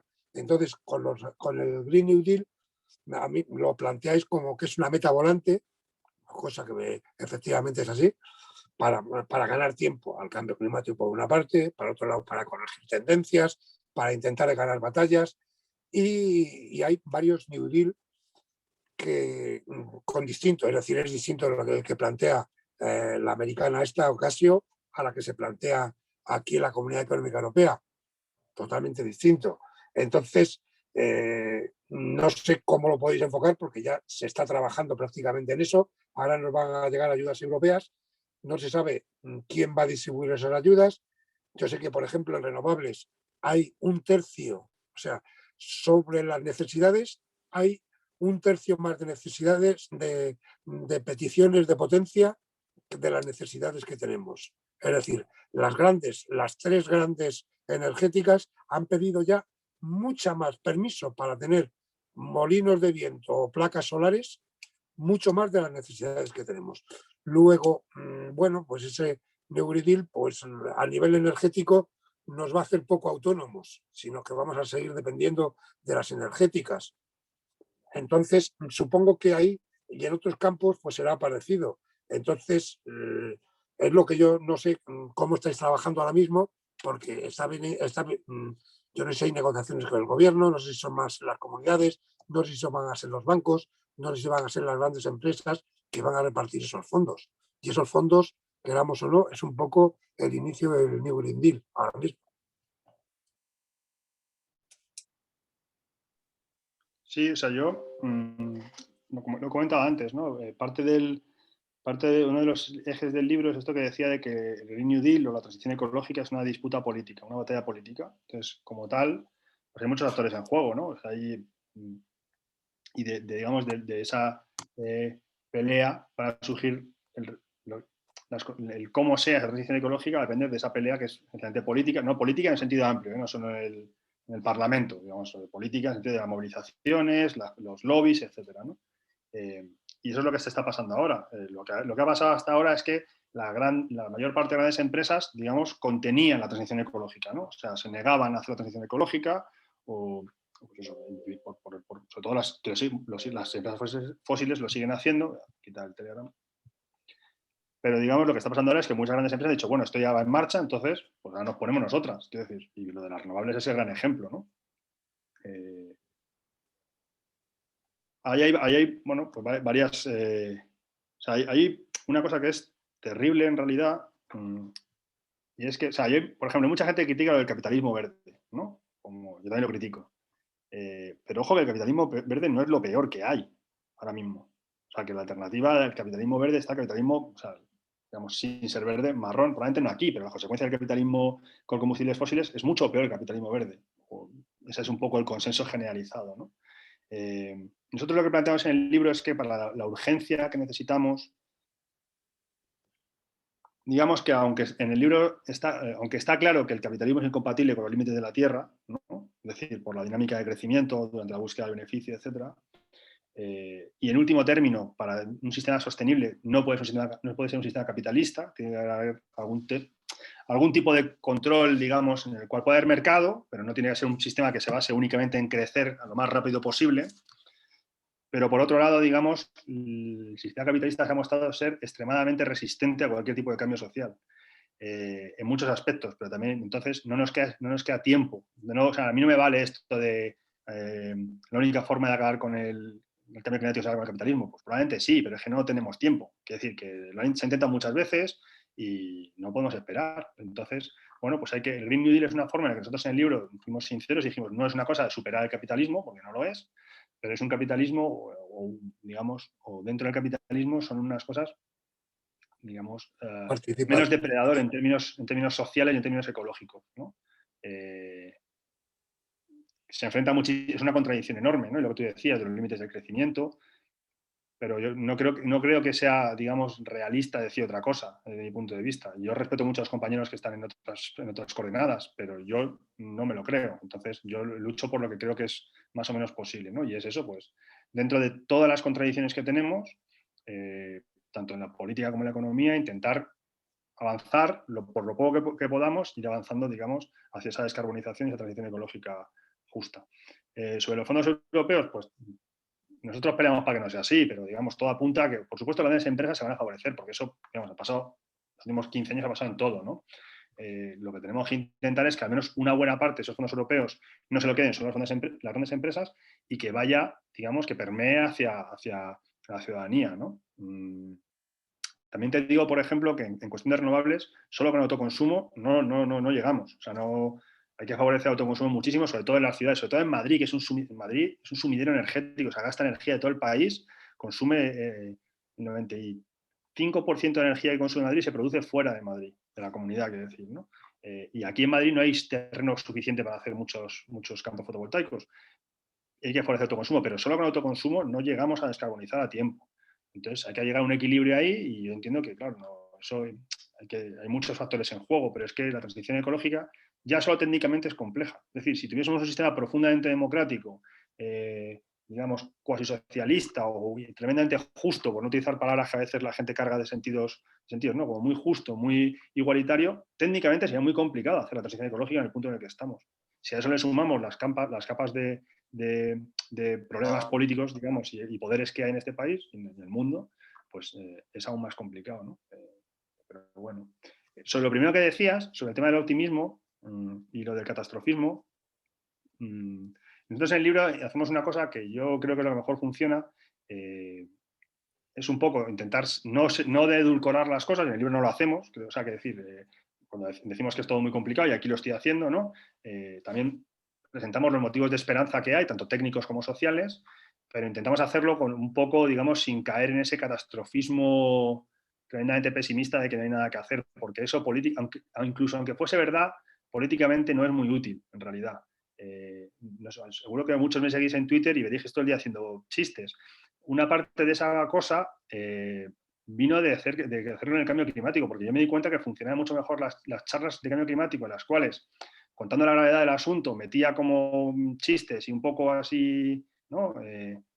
Coñas un poco sobre el tema, que si me ponía en plan de vamos a morir, porque vamos a morir lo que genera a la gente muy politizada, cuando tú le dices que las cosas son muy graves, generalmente lo que ocurre es que reacciona. Qué cabrones soy. Vale, coincido. Pero no contaminan, ojo, ¿eh? Pero a la gente que no está muy politizada, cuando tú le dices que la cosa es muy complicada, que no hay nada que hacer y que nos vamos a morir, lo que dice es, vale, pues me voy a mi casa y no hago nada, ¿vale? Y eso está bastante comprobado. Entonces, digamos que el catastrofismo y decirle a la gente que no hay salida y que todo va fatal, eso en general a la gran mayoría de la gente lo único que hace es que se cae en el cinismo o en lo de, pues para lo que me queda en el convento me cago dentro. Es decir, yo para qué voy a dejar de contaminar y de hacer movidas contaminantes y de luchar por evitar la contaminación si nos vamos a morir, como que más da, ¿no? Entonces, no es una buena táctica política. Entonces, pues nosotros en el libro intentamos, pues eso, balancear eso de lo mal que está y lo que podemos hacer todavía, ¿no? Pero que creo que salió relativamente bien y aunque los chistes son muy malos, creo que también ayudan de vez en cuando. Tenía algunos buenos, porque como iba probando en muchas charlas, al final iba descartando, ¿sabes? Pero algunos buenos tenía. Vale, pues nada, gracias José Luis. Ahora vamos con Samir.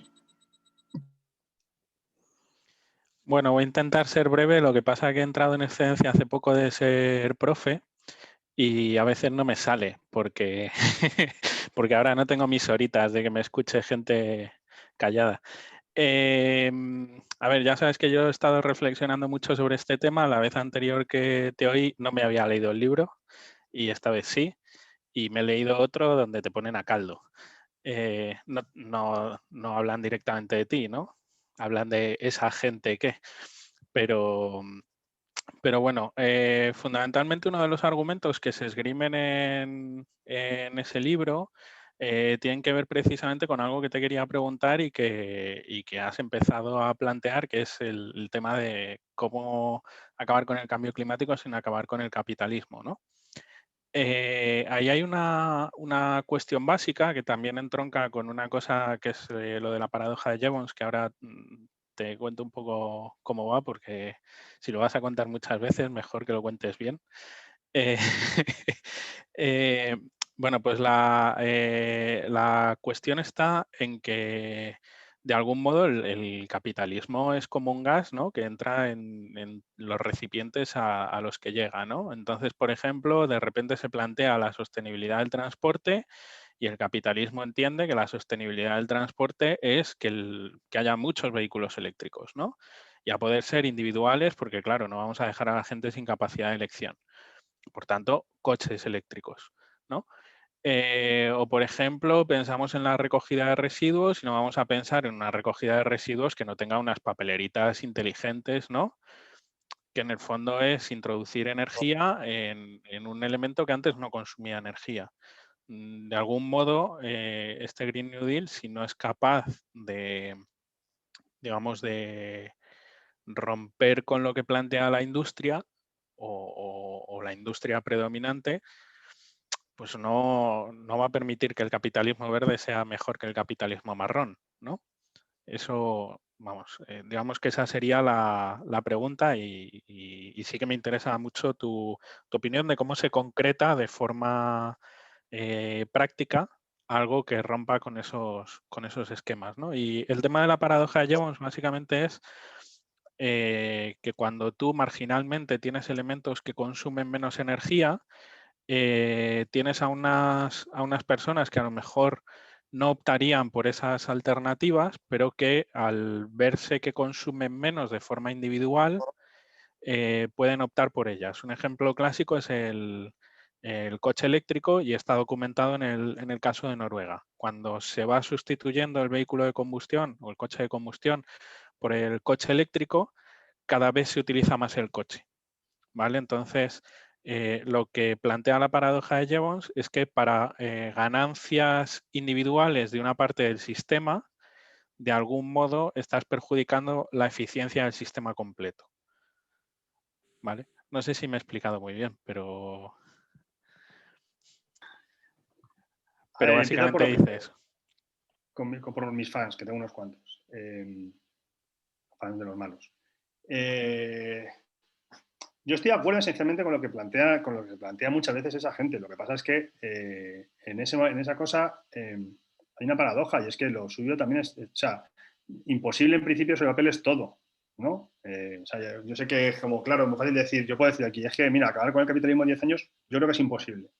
Y ellos me pueden decir que acabar con el cambio climático sin acabar con el capitalismo en 10 años es imposible. Entonces nos quedamos en un empate. Ahí cada uno elige, ¿no? Yo estoy de acuerdo con esto de que el capitalismo, eso de que he dicho, me mola mucho, es un gas que llena todo lo que lleva, es verdad, ¿no? Y por eso creo que la única solución que eso es ponerle límites, que son límites esencialmente políticos y sociales, ¿no? Por eso, digamos, la transición justa que nosotros planteamos pues implica democratizar mucho por todas las vías que hay de democratización, que a veces es el Estado, a veces es los movimientos sociales, a veces son los comunes, es una cosa que no sabe muy bien, a veces no se sabe muy bien lo que es, pero es una palabra muy bonita y tal, intentar poner límites al mercado y al capital, ¿no? Lo que pasa es que eso se dice muy fácil y no se hace tan fácil.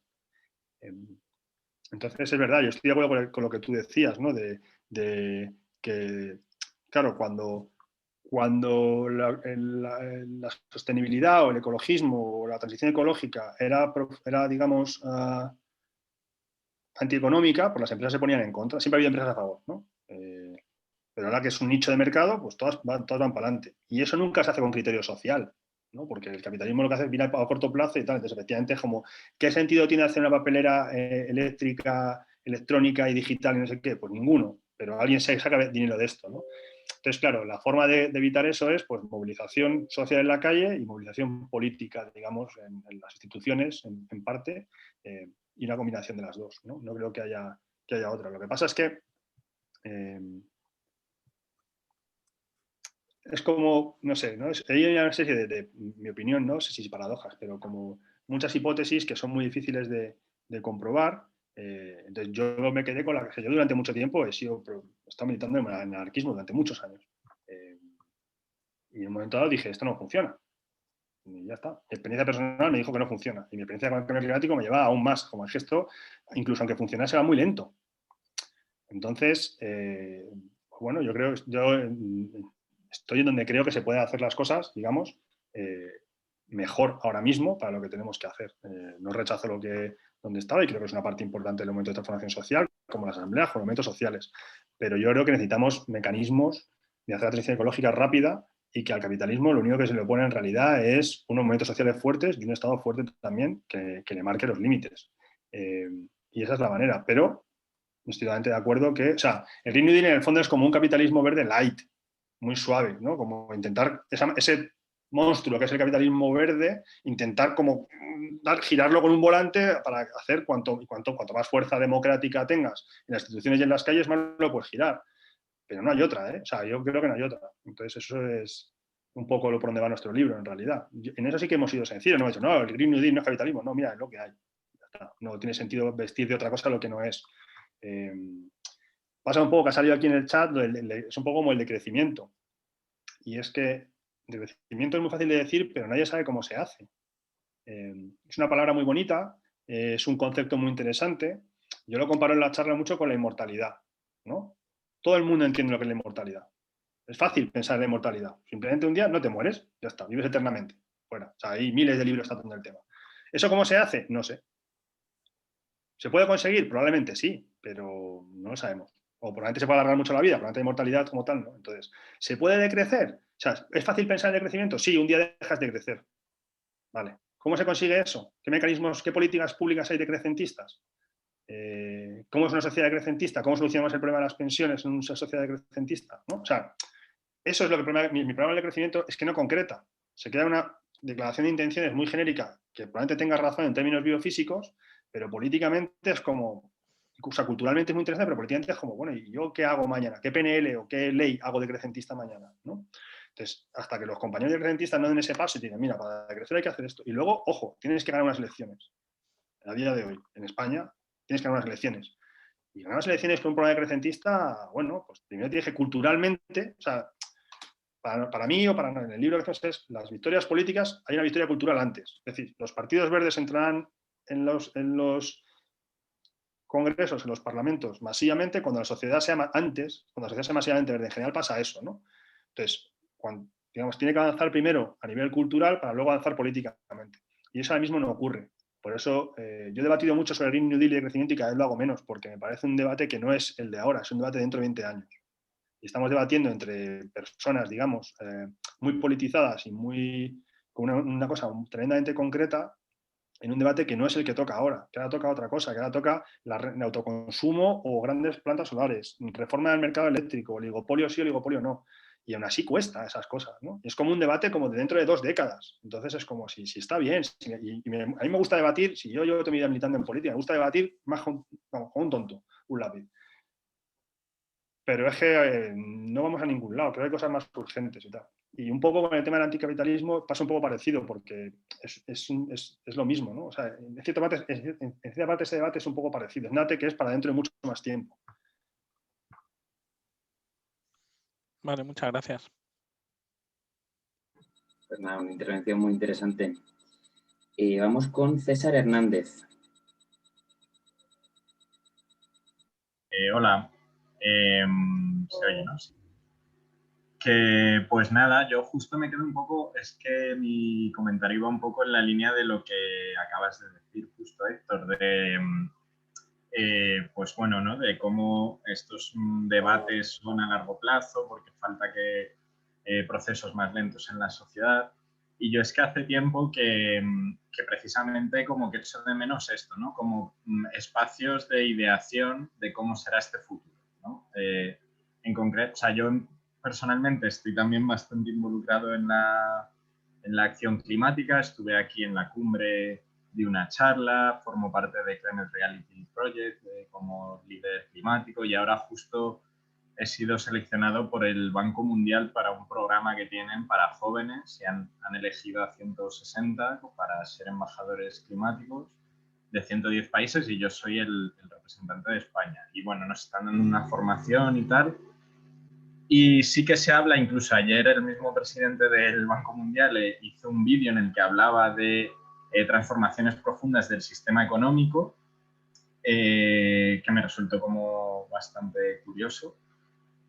Y bueno, mi punto es, ¿cuándo vamos a empezar a pensar este futuro, ¿no? A mí me encanta imaginar pues, como estas películas distópicas en las que se sientan un grupo de productores y guionistas y se imaginan cómo será el futuro de Blade Runner, cómo funciona, o el de Star Wars, ¿no? Y echo de menos eso.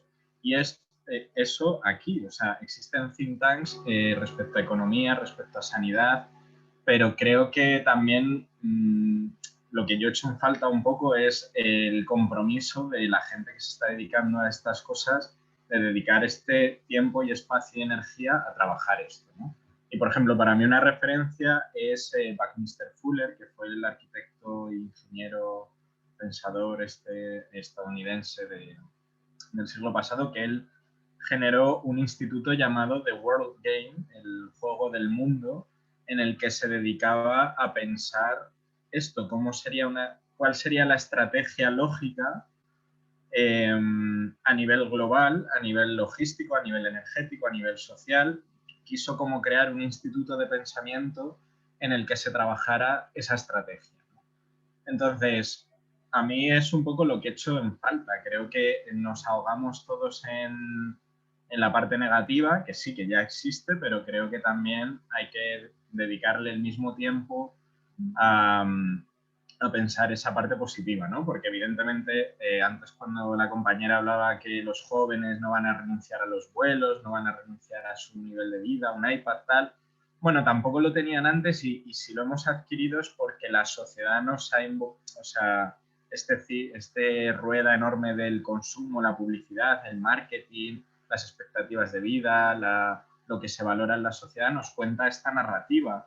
Entonces hay que dibujar una narrativa diferente y creo que existen muchos prototipos. También estoy muy ligado al movimiento permacultural y de ecoaldeas. Creo que son movimientos que han servido en muy pequeña escala en procesos alternativos de regeneración de ecosistema, de otras cosas.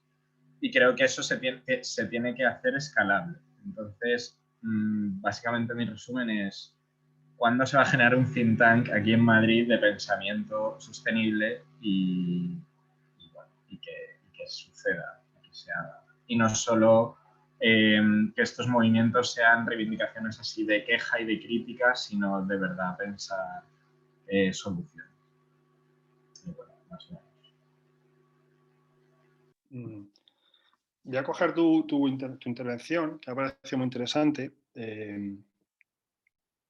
Hablar de una cosa que creo es por donde estaba, o sea, una de las cosas que has dicho, que me parece súper relevante y es, se está dando desde hace unos años, hay bastante gente que se está dando que vivimos en sociedades que son incapaces de pensar un futuro mejor, ¿no? Esto es una anomalía histórica, en realidad, ¿no? Simplemente, digamos, en la época del siglo XIX, o sea, desde Julio Verne, ¿no? y todas las ideas de cómo es la ciencia ficción, los mundos eran mejores, ¿no? O sea, Star Trek, por ejemplo, que es una ficción de los años 60, es un mundo mejor, diferente de cosas y tal. Bueno, Star Trek, si no sabéis, es un mundo en el cual hay una especie de socialismo por debajo porque tienen una cosa que le dan un botón y se produce lo que tú quieras, con lo cual han eliminado el problema de la escasez y una especie de reino de la abundancia socialista, ¿no? Hay un par de libros sobre eso. Y sin embargo, ahora lo que tenemos, todas las ficciones, que es por donde en realidad, y luego entre eso es por donde en realidad se produce el cambio cultural, mucho más que en un think tank, que es el tema de las ficciones culturales, son todas distópicas en general. Pues tienden a ser mucho más distópicas que utópicas, ¿no? Las pelis de zombies, qué sé yo, las pelis de catástrofes, hay muchas más de ese estilo, ¿no? O sea que, de hecho, hay una sensación de que si tú piensas que haces una peli como que el futuro es mejor, es como sería una peli naif, ¿no? Todo el mundo pensaría como, ¿qué estás contando ahora? ¿No? Eso se junta un poco también con un problema que tiene las izquierdas o en general el movimiento obrero, como se llama el socialismo, que es por ese momento, digamos, esa crítica del socialismo utópico que hace Marx en su momento y que luego tiene una parte, ¿no? toda la parte de la rama del marxismo que viene del socialismo científico, o sea, que se proclama como socialismo científico, que está bien, el concepto, digamos, que es de socialismo científico, de estudiar las tendencias sociales, porque claro, el problema que hay en el socialismo utópico no es que fuese utópico, es que hacían mapas. Se hacían como, pensaban como si fuese una cosa de diseño, ¿no? Vamos a hacer una sociedad perfecta, el falansterio, y era como, y aquí, y ahora los niños van a cuidarse todos en común, que eso, la historia no funciona así, la sociedad no funciona así, ¿no? Y es el problema, que yo veo el problema de esto que dices de los think tanks, de pensar el futuro, que puedes tener, el problema que pueden tener es que acaben cayendo en como intentar hacer mapas hiperdetallados de cómo serían las cosas, ¿no? Y yo creo que hay un libro que ha salido ahora que no me he podido leer todavía, que es de Laila Martínez, que es una gran autora de aquí de Madrid, ¿no? Que ahora creo que vive en Valencia, que se llama Utopía no es una isla, y que hace un poco cuenta un poco esta historia de que cada vez pensamos más o sea, cada vez la sociedad es más distópica culturalmente, ¿no? Y que estamos carentes de utopías. Y yo creo que hacen falta, necesitamos utopías muchísimo, muchísimo. Necesitamos pensar futuros que no sean como, yo qué sé, el colapso, los zombies o qué sé yo, Mad Max, ¿no? Como que hay una especie de futuro positivo que no tiene por qué ser una cosa naif. Yo creo que en un futuro en el cual sea sostenible la gente se va a aburrir y va a tener celos y probablemente nos vamos a pegar por tonterías y yo qué sé, ¿no? No tiene por qué ser el mejor de los mundos posibles, pero al menos un mundo en el que no nos estemos cargando el planeta y no tengamos que ser posible no tener que madrugar todos los días para trabajar, ¿no? Y eso nos hace mucha falta. Pero creo que es, por ejemplo, el ejemplo este que decías de Buckminster Fuller, que no, o sea, conozco quién es, pero pues, no sé si luego lo que hacía este instituto que decías, me parecería un error intentar como diseñar estrategias, ¿no? Creo que, o sea, estrategias muy concretas o muy detalladas, ¿no? O sea, eso es una carta que a largo plazo. Creo que es mucho más interesante como generar utopías o escenarios deseables de cómo sería una vida futuro sostenible, que es lo que contaba al principio, esto de generar nuevos paradigmas de vidas buenas, ¿no? Como, ¿qué es vivir bien? Toda sociedad tiene en su cabeza qué es vivir bien. Y que la cultura, que esto nunca se ha dado un botón, ¿no? Pero molaría que, digamos, empezase a calar esa idea de que necesitamos, bueno, pues escenarios culturales de futuro en los cuales no sea matarnos unos a otros o evitar que nos coman, ¿no? Incluso dentro de un guión que no sea una cosa extremadamente naif y aburrida. Hay una frase sobre este tema que me suele molar mucho, que la gente dice mucho, que es una frase que se atribuye a Zizek, pero en verdad es un tío que se llama Frederick Jameson, que dicen, es más fácil imaginar el fin del mundo que el fin del capitalismo. Lo cual, esto se utiliza mucho como para decir, como para criticar esta cosa, pero tiene trampa. Porque también es más fácil imaginar una cafetera rota que una cafetera diferente. Imaginar el fin del mundo implica una destrucción. Imaginar el fin del capitalismo implica una construcción, una cosa alternativa. Entonces, por eso es más difícil. No porque no seamos capaces de pensar fuera del capitalismo, sino porque tú, claro, se ha roto el mundo. Bueno, pues ha roto. Es más fácil romper algo que arreglarlo. Por eso es más fácil pensar en algo roto que en algo, ¿no?, que funciona de otra forma. Pero sí, estamos con ese matiz que te ponía, que yo creo que no es, o sea, sería un error caer otra vez en mapas detallados o en transiciones muy detalladas. Creo que más que falta de think tanks, que hay unos cuantos de todo tipo, tanto ecosociales como de diferentes historias, lo que nos hace falta es como libros, novelas, series, o sea, series, que es como el paradigma de cómo se construyen nuestros deseos a día de hoy o nuestras formas de ver el mundo, series que cuenten, digamos, un poco formas alternativas. ¿Has visto la serie de Colapso de Filming? Estuvo mucho. La serie de Colapso a mí me gustó bastante. El último capítulo no me gustó, pero me gustó bastante. Y te cuenta, digamos, que un día en Francia se colapsa socialmente, en el sentido de que de repente deja de funcionar las cosas. El colapso climático nunca va a ser así, es lo que decía antes. No va a ser, bueno, puede ser así partes, pero no tiene por qué ser que de repente no funcione la electricidad o no funcionan los coches. Y lo que hacen, digamos, te plantean diferentes escenarios, pues, gente que se mata entre sí, gente que se saquea, pero también otra gente que vive como en común. Y hubo mucho debate sobre si esa serie, a la gente le gustó mucho, gente, digamos, que viene del catastrofismo, le gustó mucho porque mostraba cómo es una catástrofe, y a gente le criticaba porque eres incapaz de pensar otra cosa que no sea la catástrofe. Es como, claro, o sea, pasarán cosas malas y pasarán cosas buenas, habrá espacios, digamos, de destrucción y espacios donde la gente se unirá en comunidad, ¿no? Y la serie está mucho más volcada hacia la parte de todo lo malo que va a pasar, ¿no?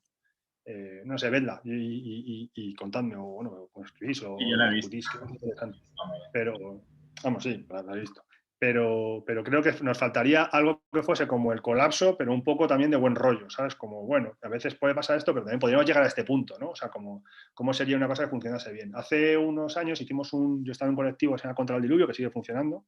Me salí cuando empecé a ser político, porque creo que es mejor no mezclar estas cosas. Y hicimos un concurso de microrelatos por Twitter, ¿no? Convocamos y se llamaba Navidades 2050. O sea, la gente tenía que hacer un tweet en el cual, digamos, en un tweet tenía que contar cómo eran las Navidades de 2050.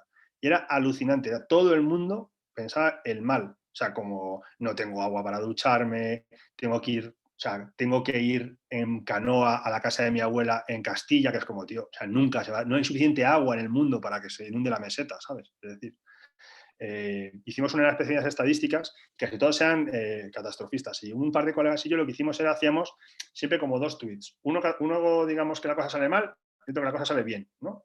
Y bueno, creo que es una forma de hacerlo, construir, o sea, como mostrar las cosas que pueden ir mal y las cosas que pueden ir bien, ¿no? Y yo en concreto lo que era intentar hacer como una cosa a la sociedad que no era catastrofista, sino que no era otra transición ecológica, pero era tremendamente aburrida, me pareció gracioso. Entonces, la gente estaba harta de ir a asambleas a decidir las cosas y la gente trabajaba 5 horas al día y se quejaba porque eran muchas y quería trabajar 4, ¿no? Pues, que es lo que yo creo que va a pasar, es decir, ¿no? O sea, que va avanzando y tal. Bueno, pues, pero creo que eso es un poco lo que se debería hacer como cuando hacemos ficción y tal.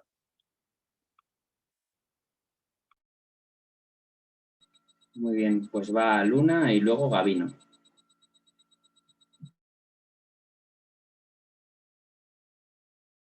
Hola, ¿me escucháis? Hola a todos.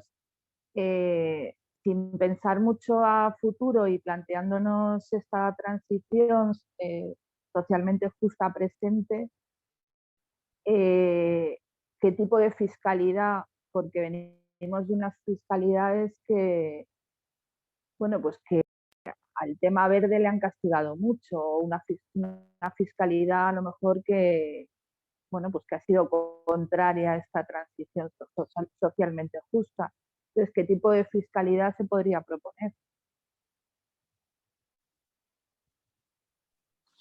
Este es un debate bastante técnico. Hay mucho debate ahora. Yo creo que es necesaria una fiscalidad verde. También creo que hay que diseñarla muy bien.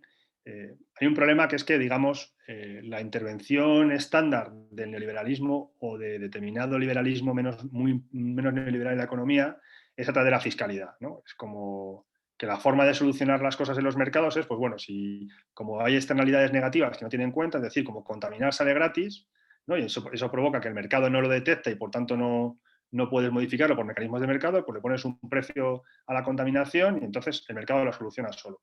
No me parece, o sea, me parece una herramienta más, pero no puede ser la única herramienta, digamos. No puede ser solo esta idea de que un impuesto al carbono lo soluciona todo. En primer lugar, porque los mercados, bueno, a veces funcionan bien y otras veces funcionan rematadamente mal. Pero también porque el problema que tiene la fiscalidad verde es que en general suele ser medianamente regresiva, según se diseñe, ¿no? Es cierto que los ricos contaminan mucho más que los pobres, pero también es cierto que la gente pobre dedica mucho más dinero a sus gastos en energía que, por ejemplo, ¿no? En este caso, que sería el problema, que los ricos, ¿no? Entonces, cuando haces la media, a veces sale que es ligeramente regresiva, ¿no? Por ejemplo, en el caso del impuesto al diésel. El impuesto al diésel es regresivo en promedio, pero no es regresivo porque afecta a los más pobres, porque los más pobres en general no tienen coche. Lo que pasa es que afecta a las clases medias bastante, digamos, ¿no? Ahí es donde por ahí viene la regresividad. O sea, que mucha gente esta idea de que los más pobres afectan al diésel. Bueno, no, la gente más pobre no tiene coche, porque tener coche es muy caro, en realidad. O sea, tienes que unos gastos bastante importantes. Los deciles más bajos de renta en España tienen menos coches que las clases medias. Pero lo que hay que buscar es mecanismos de fiscalidad verde que se compensen. Nosotros, por ejemplo, en la Ley de Cambio Climático hemos propuesto, que es uno de ellos, lo que llamamos una renta climática ciudadana.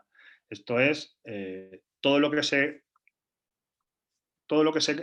un impuesto, digamos, a las actividades contaminantes, al carbono, ¿no? Con algunas exenciones, y todo lo que se recaude se devuelve a los ciudadanos, empezando por los más pobres hasta que llegues al final. Eso en general lo que implica es que hasta el 70% que tiene menos dinero le sale netamente a devolver. O sea, te dan dinero neto, ¿no? Es decir, en promedio, ojo. Luego hay que afinar. Pero entonces, básicamente, te suben el precio de la gasolina y el gas natural, pero todos los meses te da un cheque, en el cual, si eres de los deciles de renta más bajos, te compensa, ¿no? Idealmente, eso te lo gastas en cosas para, digamos, hacer tu casa más eficiente o cambiar el coche a un coche eléctrico. No da para tanto, pero digamos, ese tipo de cosas. Y es una forma de hacerlo, digamos, que es socialmente justa y que puedes tener fiscalidad. Pero yo el problema que veo es que la gente, es que hay una tendencia que implica que es como si fuese la única herramienta. Los mercados de emisiones o el impuesto al carbono. Y la regulación, hay más cosas, hay regulaciones, hay inversión pública directa, hay control, ¿no? Hay control de prohibir cosas, básicamente, y dentro, también, por supuesto, la fiscalidad, ¿no? Es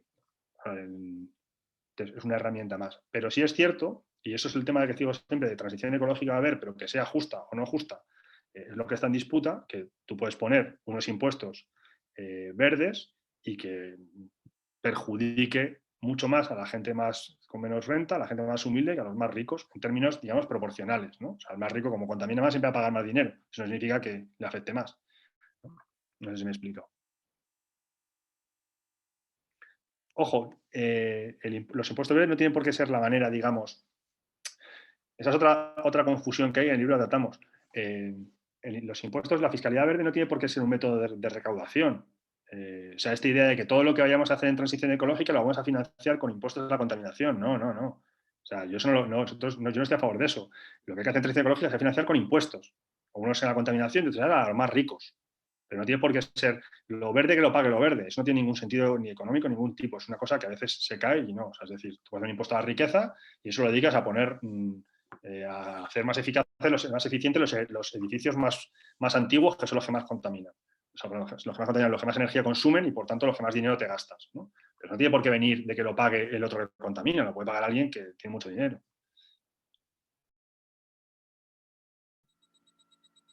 Gabino, tu turno. Buenas tardes a todos. Gracias de verdad por la charla que estamos manteniendo. Yo veo que hay 3 puntos básicos que enlazan con lo que estáis comentando, que es muy difícil derrotar al capitalismo. Son energía, son residuos y es alimentación. Esas 3 cosas hoy por hoy están todas ellas en manos del capital y van a ser muy difíciles de cambiar. Sin embargo, fomentar políticas públicas de energía, políticas públicas de residuos y políticas públicas de alimentación no podrían hacer que, utilizando la misma paradoja del libre mercado que ellos están utilizando, fuesen competitivas para cambiar el modelo social.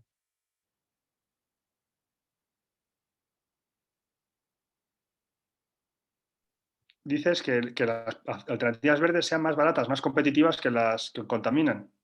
No, me refiero a que el control de esas energías verdes estén en manos públicas, porque ahora mismo están absolutamente en manos privadas.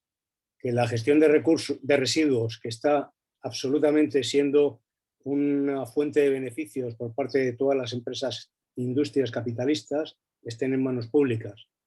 Y que la alimentación, que hoy por hoy está en manos de las grandes distribuidoras y del gran capital, esté en manos públicas también, de manera que haya un sector competitivo contra esas sociedades que hoy están instaladas con el capital, que permita con sus propias herramientas hacer que no tengan más remedio que entrar en nuestro círculo.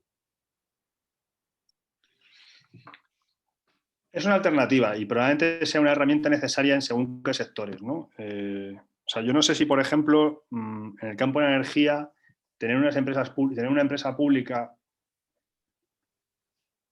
lo que te cuesta tener una empresa pública competitiva te compensa para el nivel que hemos llevado con las renovables. Pues, ¿no? Los renovables probablemente podéis ir hacia otro modelo energético más descentralizado y probablemente una empresa pública sería parte del mix de políticas, ¿no? Pero no sería la panacea.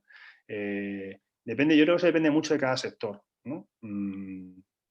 Soy un fuerte defensor de lo público, pero no creo que sea la única herramienta, digamos, en todo esto. Lo que sí creo es que el Estado y las políticas públicas, cuando digo Estado quiere decir las políticas públicas democráticamente, digamos, no elegidas, sino determinadas, tienen que ser las que lleven la batuta cantante. Eso puede implicar un control público o una, digamos, propiedad pública, o puede ser marcar por dónde van las cosas al sector privado, ¿no? Pero en la transición ecológica yo tengo claro que lo que tiene que liderar es lo público. Esta idea, por ejemplo, que cuando se habla en términos de innovación y en términos de industrialización, está muy de moda hablarlo de Estado emprendedor, ¿no?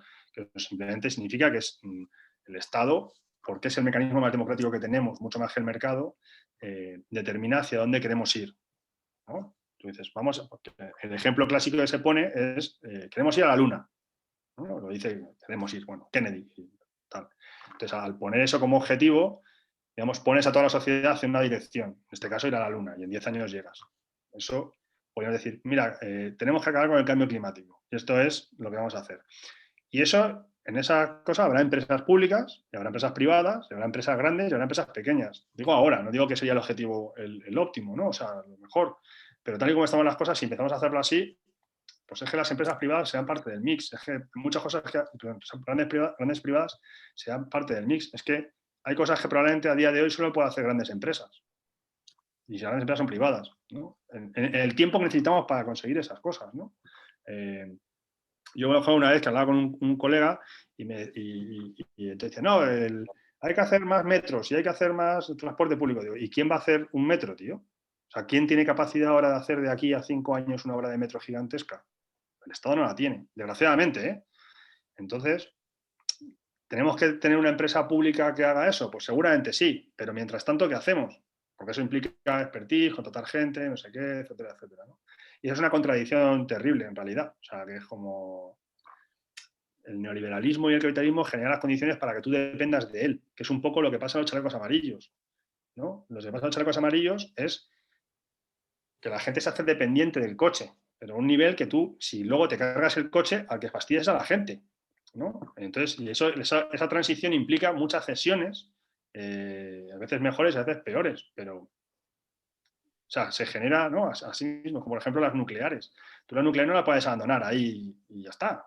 O sea, tienes que mantener un sistema de gestión de residuos nucleares, de desmantelamiento de la central, etcétera, etcétera, etcétera, etcétera. Y con eso pasa con muchísimas otras cosas. Pero yo creo que eso es, vamos, y como estamos, claro, si tuviésemos todo el tiempo del mundo, podría decir, bueno, pues tranquilamente vamos generando estas cosas, pero es que no lo tenemos. No, ya os digo, no es esto de que queden 10 años o 15 años, es que cuanto más tiempo perdamos, peor va a ser la situación, ¿no? En fin, eso es un poco.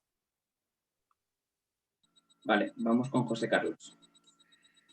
Hola, buenas tardes a todos o buenas noches ya. Bueno, antes que nada, por supuesto, darle las gracias a Héctor, que siempre es un lujo escucharle, y daros las gracias también a vosotros, a los vallecanos, por admitirnos algún forastero a esta charla, ¿no? Yo voy a hacer una reflexión muy cortita, que es estando en líneas generales muy de acuerdo con ya no con lo que dice Héctor, sino con el posicionamiento general que tiene en esta materia. A mí ha habido una frase que me ha chocado mucho, que has comentado, y perdonadme porque creo que voy a tener una intervención que a lo mejor no va a gustar en general o va a levantar cierta polémica, pero es lo que pienso. Tú has comentado antes, Héctor, que el capitalismo es resistente al cambio social. Yo siempre he tenido la impresión que es al revés, es decir, es un sistema, un modelo que se adapta muy bien a esos cambios sociales o de cualquier otro tipo. Es un sistema muy adaptativo. ¿Qué es lo que ocurre? Yo tengo la sensación, y este es el problema a mi juicio que tenemos, que se adapta siempre y cuando le sea imprescindible. Y tú comentabas algo antes que es una gran verdad, y es que no parece probable una gran hecatombe medioambiental, sino que va a ser algo paulatino, cuyos efectos vamos a ir notando poco a poco. Claro, esa imposibilidad de ver, de observar el cambio climático, de tener una fecha cierta en la que de repente todo se da la vuelta, es lo que yo creo que está impidiendo que modelos como el que tenemos nosotros se vayan adaptando progresivamente a la realidad que vamos a tener a la vuelta a la esquina. Por un ejemplo muy gráfico, la gente no le asusta la contaminación, por ejemplo, que deriva de los coches en general. Salimos a la calle a comprar, al trabajo, y no parece que nos asuste. Posiblemente si ese humo, en vez de ser incoloro, fuese de color rojo, verde o azul, vamos, estaríamos espantados, es que posiblemente nos saldríamos de casa. Yo creo que ese es un gran problema, es decir, el no ver los efectos y el no verlos con carácter inmediato, y eso es lo que está impidiendo a lo mejor que el sistema como tal se adapte, pero va a ser necesario. Entonces yo, mi planteamiento al final es que o somos prácticos en esto o estamos perdidos. ¿Qué quiero decir con ello? Necesitamos que las medidas medioambientales, energéticas, verdes en general, sean rentables económicamente. Sean rentables económicamente fundamentalmente para las grandes empresas, sean rentables en la medida de lo posible para el Estado y también para los particulares. Si no somos capaces de ser realistas en este sentido, creo que vamos mal. Es decir, las enmiendas a la totalidad están muy bien, sobre todo en charlas como estas, para gente más politizada. Esto de acabar con el capitalismo, pues podemos hablar largo y tendido sobre ello, pero creo que en general a la gente le suena friki. Es decir, nosotros no podemos hacer un planteamiento medioambientalista o de transición ecológica que parta de hay que acabar con el capitalismo porque el capitalismo es, digamos, sustancialmente incompatible con ello. Creo que es un error tremendo. A la gente la tienes que hablar efectivamente, por ejemplo, del reciclaje y se acostumbra a ello. Es decir, cuando tú tienes una política pública, por ejemplo, que promueve el que, bueno, pues que tú recicles tus plásticos, recicles tu papel, es mucho más fácil esas políticas, vamos a llamarle pequeñas, es más fácil que se adapte la gente a ello, a grandes discursos que quedan bien, repito, en sectores más politizados o más concienciados, pero creo que tienen menos capacidad de cambio. La gente, y con esto ya termino, creo que huye de las enmiendas a la totalidad. Y yo en este sentido creo que la idea del New Deal, creo que es una gran idea precisamente por eso, porque creo que baja el terreno en lo concreto, que yo creo que es lo necesario, al día a día de la gente. Y a partir de ahí, pues evidentemente desde el Estado hay que promover una serie de políticas, pero políticas que sean rentables también para el sector privado, porque si no creo que vamos a llegar tarde y por tanto vamos a llegar mal. Nada, solo quería hacer esa acotación y bueno, muchas gracias. Reitero las gracias a todos. Sí, yo estoy, o sea, en realidad estoy bastante de acuerdo con lo que has dicho en líneas generales. Cuando he dicho cuando decía decir el capitalismo es resistente al cambio, en realidad no me refería a que el capitalismo no cambia, al contrario, o sea, es que es resistente a intentar acabar con él. Pero y esa resistencia no es porque sea un monolito, es precisamente por lo contrario, porque se adapta y lo coge todo. Y, o sea, que está esto de que el neoliberalismo, buena parte de su ideología política es coger los reclamos de libertad de los 60, 70 contra el capital y hacer y te los envuelve, te los pone y te los vende, ¿no?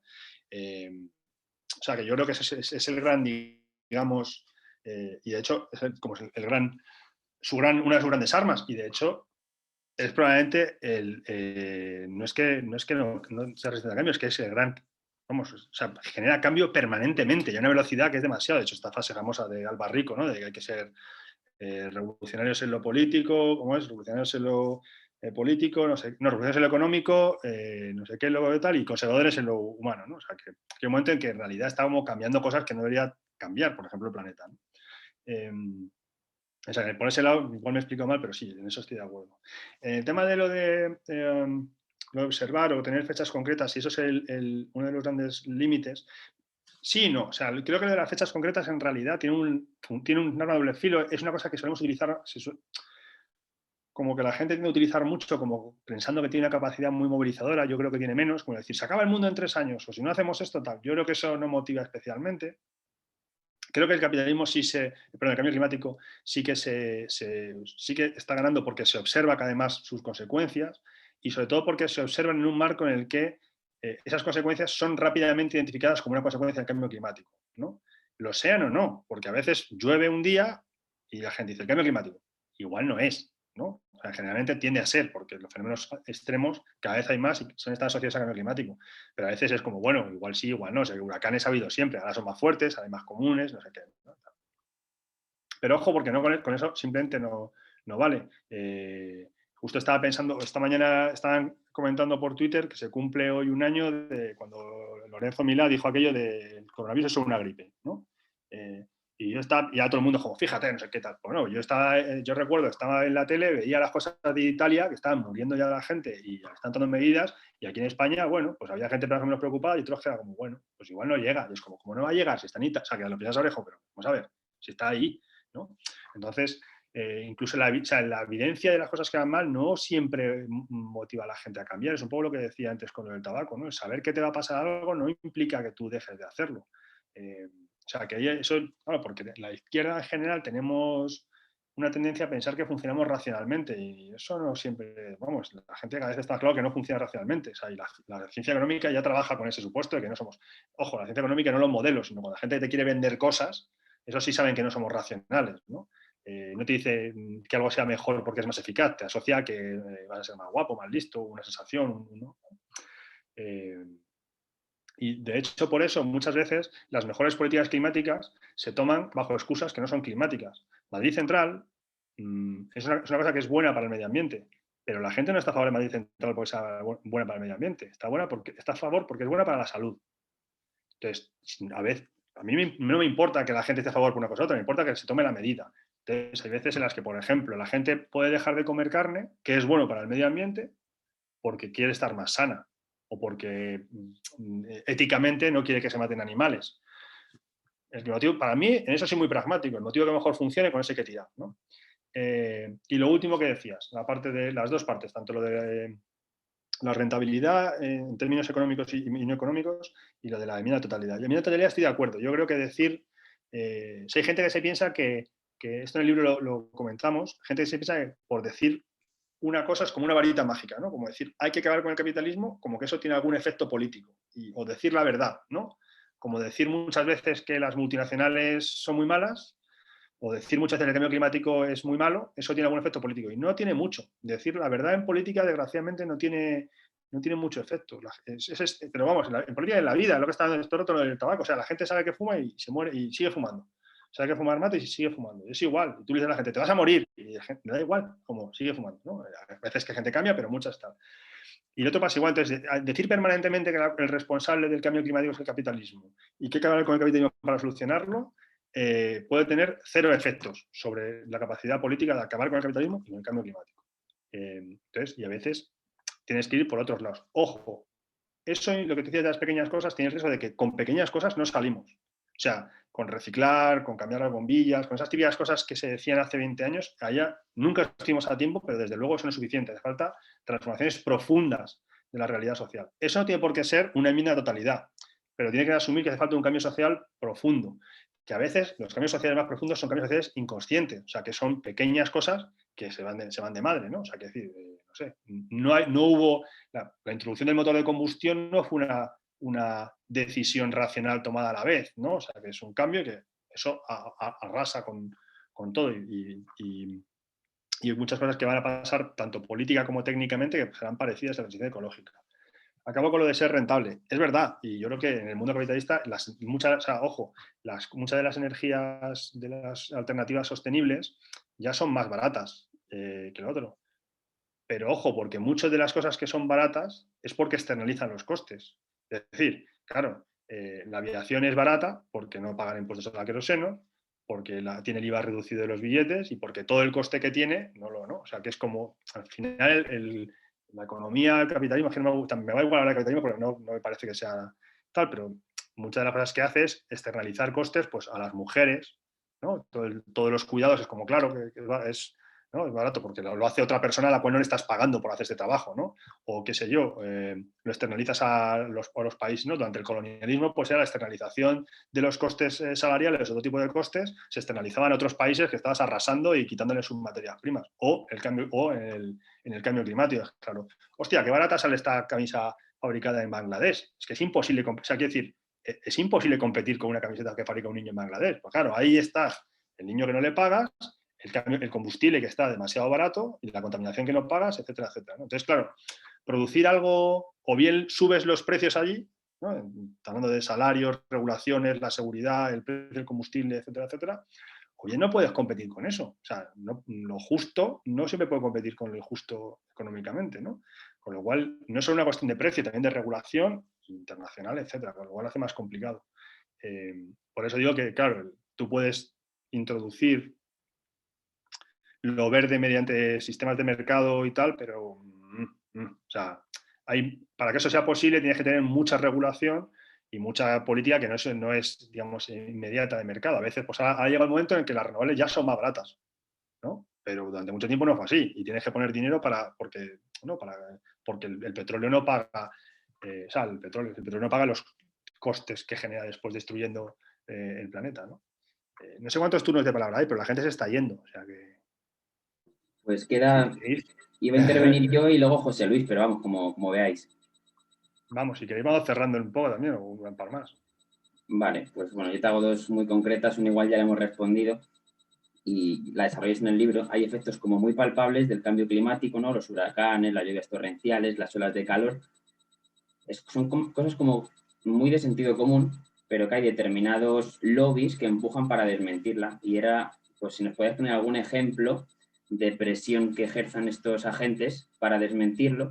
Y luego la segunda es que muchas veces los países más bien europeos, la soberanía, el modelo productivo que tenemos nos viene impuesto, ¿no? ¿Qué podéis producir? ¿Qué podéis servir? Y si queremos pasar del modelo productivo que tenemos actual al de Estado emprendedor de Matsukato, la pregunta es simple, ¿Europa nos deja o no nos deja? La primera, lo de los lobbies no lo he entendido, era como cosas que hagan los lobbies concretas contra el medio ambiente. Acciones que desde, no sé, que impulsen acciones para desmentir pues todo esto que es tan palpable, ¿no? Los efectos del cambio climático, actuaciones o... Ahora cada vez hacen menos desmentir. O sea, el negacionismo en general, por ejemplo, en España y en Europa no es un problema. El negacionismo climático. Es una cosa de minorías. En España creo que el 80 y tantos % de la gente piensa que el cambio climático es real y que lo provoca el ser humano. Solo es un problema en Estados Unidos. Y es un problema creado a partir de los años 90. Es decir, si tú en los años 80, final de los 70, mediados de los 80, preguntabas por el cambio climático, el porcentaje de respuestas entre demócratas y republicanos no era muy diferente. Lo que pasa es que a partir de los 80, cuando empiezan a salir, hay un libro que se llama, un libro de Capitán Swing que se llama no sé qué, La Tierra, cuenta muy bien, y otro se llama Mercaderes de Duda, cuenta muy bien cómo el lobby fósil hace lo que ya había hecho el lobby del tabaco antes, en los 60, que es meter muchísimo dinero no para solo desmentir el cambio climático es real, que primero que no existe, cuando no es que no existe, que no es el ser humano, que es natural, etcétera, ¿no? Simplemente para generar dudas. Ellos no tienen intención de convencer a nadie, solamente para generar dudas, para generar las dudas suficientes en la población, y sobre todo en el caso de Estados Unidos, en un sector concreto de la población que vota un determinado partido, para evitar que se tomen las medidas concretas, ¿no? Y eso es como fue bastante bruto. O sea que, vamos, en los dos libros lo cuenta y se mete mucho. Todos los lobbies institutos negacionistas americanos, si tiras de la cuerda del dinero, llega a, bueno, pues a los hermanos Koch o no sé qué. Hoy en Europa pasa que, no sé, en el libro lo mencionamos, desde el Acuerdo de París, que fue en 2015, hasta 2019, las 5 grandes petroleras se han gastado, no sé, miles de millones de euros haciendo greenwashing, ¿no? Aquí Repsol lo hace. Aquí Repsol saca carteles de renovables. Repsol, investigando renovables. Y en realidad el negocio de renovables de Repsol no sé si es el 2, 3, 5% de su modelo de negocio, ¿no? Y eso es un poco lo mismo. La segunda soberanía, a día de hoy, es cierto que en Europa hay problemas para implantarlo. Creo que eso, por las políticas de competencia sobre todo, creo que eso no tardará mucho en cambiar, porque básicamente la consecuencia que ha tenido de Europa al hacer estas políticas de competencia que impiden las políticas industriales es que básicamente nos estamos quedando atrás frente a China y a Estados Unidos, ¿no? Y se está dando cuenta tanto Francia como Alemania, y ahora hay como mucho ruido en economía sobre el tema de las nuevas políticas industriales y en Europa concretamente sobre lo que llaman generar grandes campeones nacionales, es decir, grandes empresas europeas de baterías, de inteligencia artificial. O sea, ninguna de las grandes tecnológicas es europea, ¿no? Google, Amazon, Facebook son todas americanas, y en Twitter y las estas y tal, y en China tienen otras tantas parecidas. Y eso no es casualidad. Es decir, no es casualidad tampoco, y las grandes tecnológicas también hay pocas digamos, las grandes industrias cada vez hay menos. Y Europa se está dando cuenta, y el COVID, y sobre todo el desabastecimiento que provocó el COVID, por ejemplo, en materia sanitario, creo que esto va a impulsar a que se acaben, digamos, permitiendo políticas industriales que ahora mismo están prohibidas, dentro del margen de Estado emprendedor, digamos. Esto, ¿no? Que la política de Estado emprendedor, parte de ella, la parte de basada en emisiones, ya es casi la política oficial de la Unión Europea, en esos términos. Vale, pues muchas gracias. Y luego, antes de irse Dani, nos había escrito en el chat una acción muy concreta de Valdemín Gómez, creo. A ver si la puedes leer, Héctor. Ah, sí, la tengo aquí. La leemos en alto. A ver. Sí, pone... uno pone el qué pienso del proyecto Conecta Vallecas, si lo he podido ver, sí. Y otro es el cierre a la encendedora de Valdemín Gómez. Si lo conseguimos cerrar. A ver, el tema de los residuos en Madrid es un desastre. Yo para nada soy un experto. Creo que Valdemín Gómez, bueno, es un problemón, está claro, pero es que el tema de todos los residuos en general es fatal. Y de hecho, en esto, cualquiera que haya estado cerca de una institución o cerca de un movimiento ecologista sabe que hay un actor reconocido absolutamente como el mal, que es Ecoembes. Es una cosa, todo el mundo que ha hablado con alguien que está en un municipio es el mal absoluto, reconocido por todos. Yo que no tengo la área de gobierno no lo puedo decir. Pero hay que cambiar todo el modelo de residuos. Yo entiendo que eventualmente eso Valdemín Gómez se acabará cerrando, pero desde luego vamos, hay que presionar y seguramente ganar unas elecciones antes.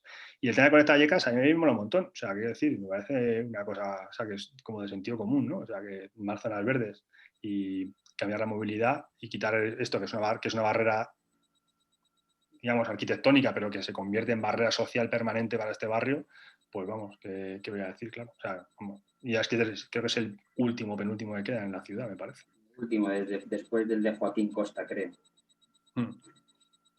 Pues nada, pues... Oye, una cosita. Agradecerte, Héctor, que hayas estado, y aprovechando que eres más Vallecas, más Madrid y más país, pues convendría que a lo mejor, por ejemplo, la ley de cambio climático tuvierais alguna sesión para explicarla y explicar las distintas posturas que hay. Yo creo que sí que sería interesante, ya no solo para más Vallecas, sino en general en más Madrid. Yo creo que sería interesante ver ahora mismo las diferencias que hay. Sí, vamos, cuando queráis hacemos una. Ahora estamos en medio de negociación, todavía el gobierno lo contaré, el gobierno se hace un poco así, se resiste, pero cuando queráis lo contamos, sí, claro. Vale. Otra sesión, yo creo. Pero sí, cuando ahora de momento está en la fase de ponencias, con lo cual significa que se están negociando las cosas a puerta cerrada y dentro de poco llegará la fase de comisión. Es una cosa, y con esto ya acabo la charla, bastante, en cierto sentido, trágico, porque probablemente la ley de cambio climático sea de las leyes más importantes que va a haber en los próximos años y está teniendo una repercusión bastante nula. Y aunque es cierto que la ley no es el desastre absoluto, se ha quedado un poco anticuada y deberíamos ir un poco más allá. Y el gobierno se está resistiendo. Y ahí yo creo que, digamos, hay que empujar más. Nosotros los partidos y también los ciudadanos. Pero, claro, como en el COVID y con todo lo que está pasando ahora, digamos, ha perdido un poco de foco todo el tema del cambio climático y está pasando un poco de puntillas. Pero sí, nosotros estamos ahí trabajando a tope, intentando presionar a tope. Por eso lo planteaba. Sí, lo organizo con Alex y tal, lo hablamos un día. Genial, pues cuando esté todo ya en la recta final, organizamos otra charlita así interesante. Así que nada, pues antes de que os vayáis, agradeceros a todos y a todas que hayáis asistido y en concreto al ponente, Héctor Tejero, por dedicarnos un ratito de su tiempo. A vosotros por aguantarme. Te voy a decir que los chistes malos no me salen cuando me los piden, solo salen solos, así, entonces no puedo hacer ninguna hora. No lo dejes. Vale. Gracias, Héctor, y a todos. Gracias. Bueno, hasta luego. Hasta luego, compañeros. Hasta la próxima. Gracias. Buenas noches.